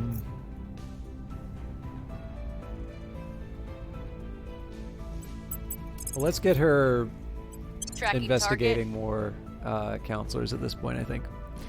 But yeah, I'm definitely gonna have to sit down and have a big think about how influence works and what I can do about the cap. Because, you know, we've talked a lot about the strategy to sort of blob the EU. And I think I was watching the Saurian play this, and he seemed to be able to maintain both the United States and Russia. Which makes me think that I'm really messing something up in terms of my ability to, you know, keep my control points under control. But yeah, I mean, the catch here is, again, I put so much effort into getting Mexico, the United States, and Canada. Now I have it, and it's a white elephant. It's not something I'm going to be able to maintain. So in all likelihood, I'm probably just going to abandon Mexico and hope for the best. But I feel like... I don't know, it feels bad. Anyways, we'll confirm these assignments. I think I'm going to have to call it there for tonight. So just as a reminder of our objectives. So found a station, build a mine at one of your bases, investigate returned abductees, salvage alien technology. These I'm basically going to have to wait until they happen on the world map. Founding a station I'm okay with, but I have a feeling that that is going to consume resources, and the more of these resources that get consumed, the more boost that eats. In fact, you can already see here that we've got minus 0.019 from our HABs. So essentially what I want to do is, I do want to build that station, but I want to build that station once we've already got kind of off-world mining taken care of, and that happens June 20th, 2024. Actually, both of these happen in June. Management research, I think, only gets me like 5. Anyways, something for me to work on. But yeah, I don't know. The funny thing is, even if I succeed in uniting Central America, it doesn't actually mean a whole lot to me, because I don't contribute. Like, they're not contributing towards my cap. My cap is North America right now, but it's a fun problem to deal with. I definitely think next stream we're going to be able to mess around with our space infrastructure a little bit more. I'm going to have to figure out what's happening on the pale blue dot. Like it or not, for the moment, the Earth is where we make our stand. But all of this will be dealt with in a future episode.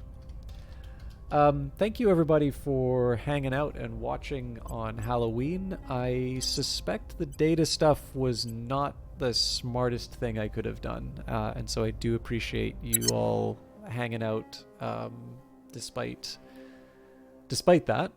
But all good things must come to an end, and in fact, the reason why I did that, the crossing over to midnight, was a good call because I still have some writing to do, and I do actually need to be at the office tomorrow, so I've got a few things I gotta deal with. But I noticed that the Cyurian is still playing Terra Invicta. Now, they've been streaming for about 10 hours, but they do seem to be someone who goes for a long time. So I'm the Terra Invicta minnow tonight, it seems. But let's give them a raid. So I can tell you, just having seen the Sayurian, just like watching, I followed their channel after I raided them, having seen them, their tendencies, like they play a lot of Terra Invicta, so I suspect they know this game quite well by this point. But in any case, just a heads up for the plans for the rest of the week. We're going to do some more Industries of Titan on Wednesday. Now, unfortunately, it seems that the first episode of the playthrough I'm on right now has been lost to the mists of time, so I apologize for that. Hopefully all of the other videos will be coming online on YouTube just over time. Friday, I'm probably going to do Against the Storm again, because I really liked that. I'd arguably do that on Wednesday, except that Wednesday is sort of Brace Yourself Day, and while Against the Storm is a Hooded Horse game, sorry, I should have also mentioned that I was given a key for Terra Invicta from Hooded Horse. However, I was also a Kickstarter backer, so both of these are very worthy games, and we'll get back to Old World at some point too.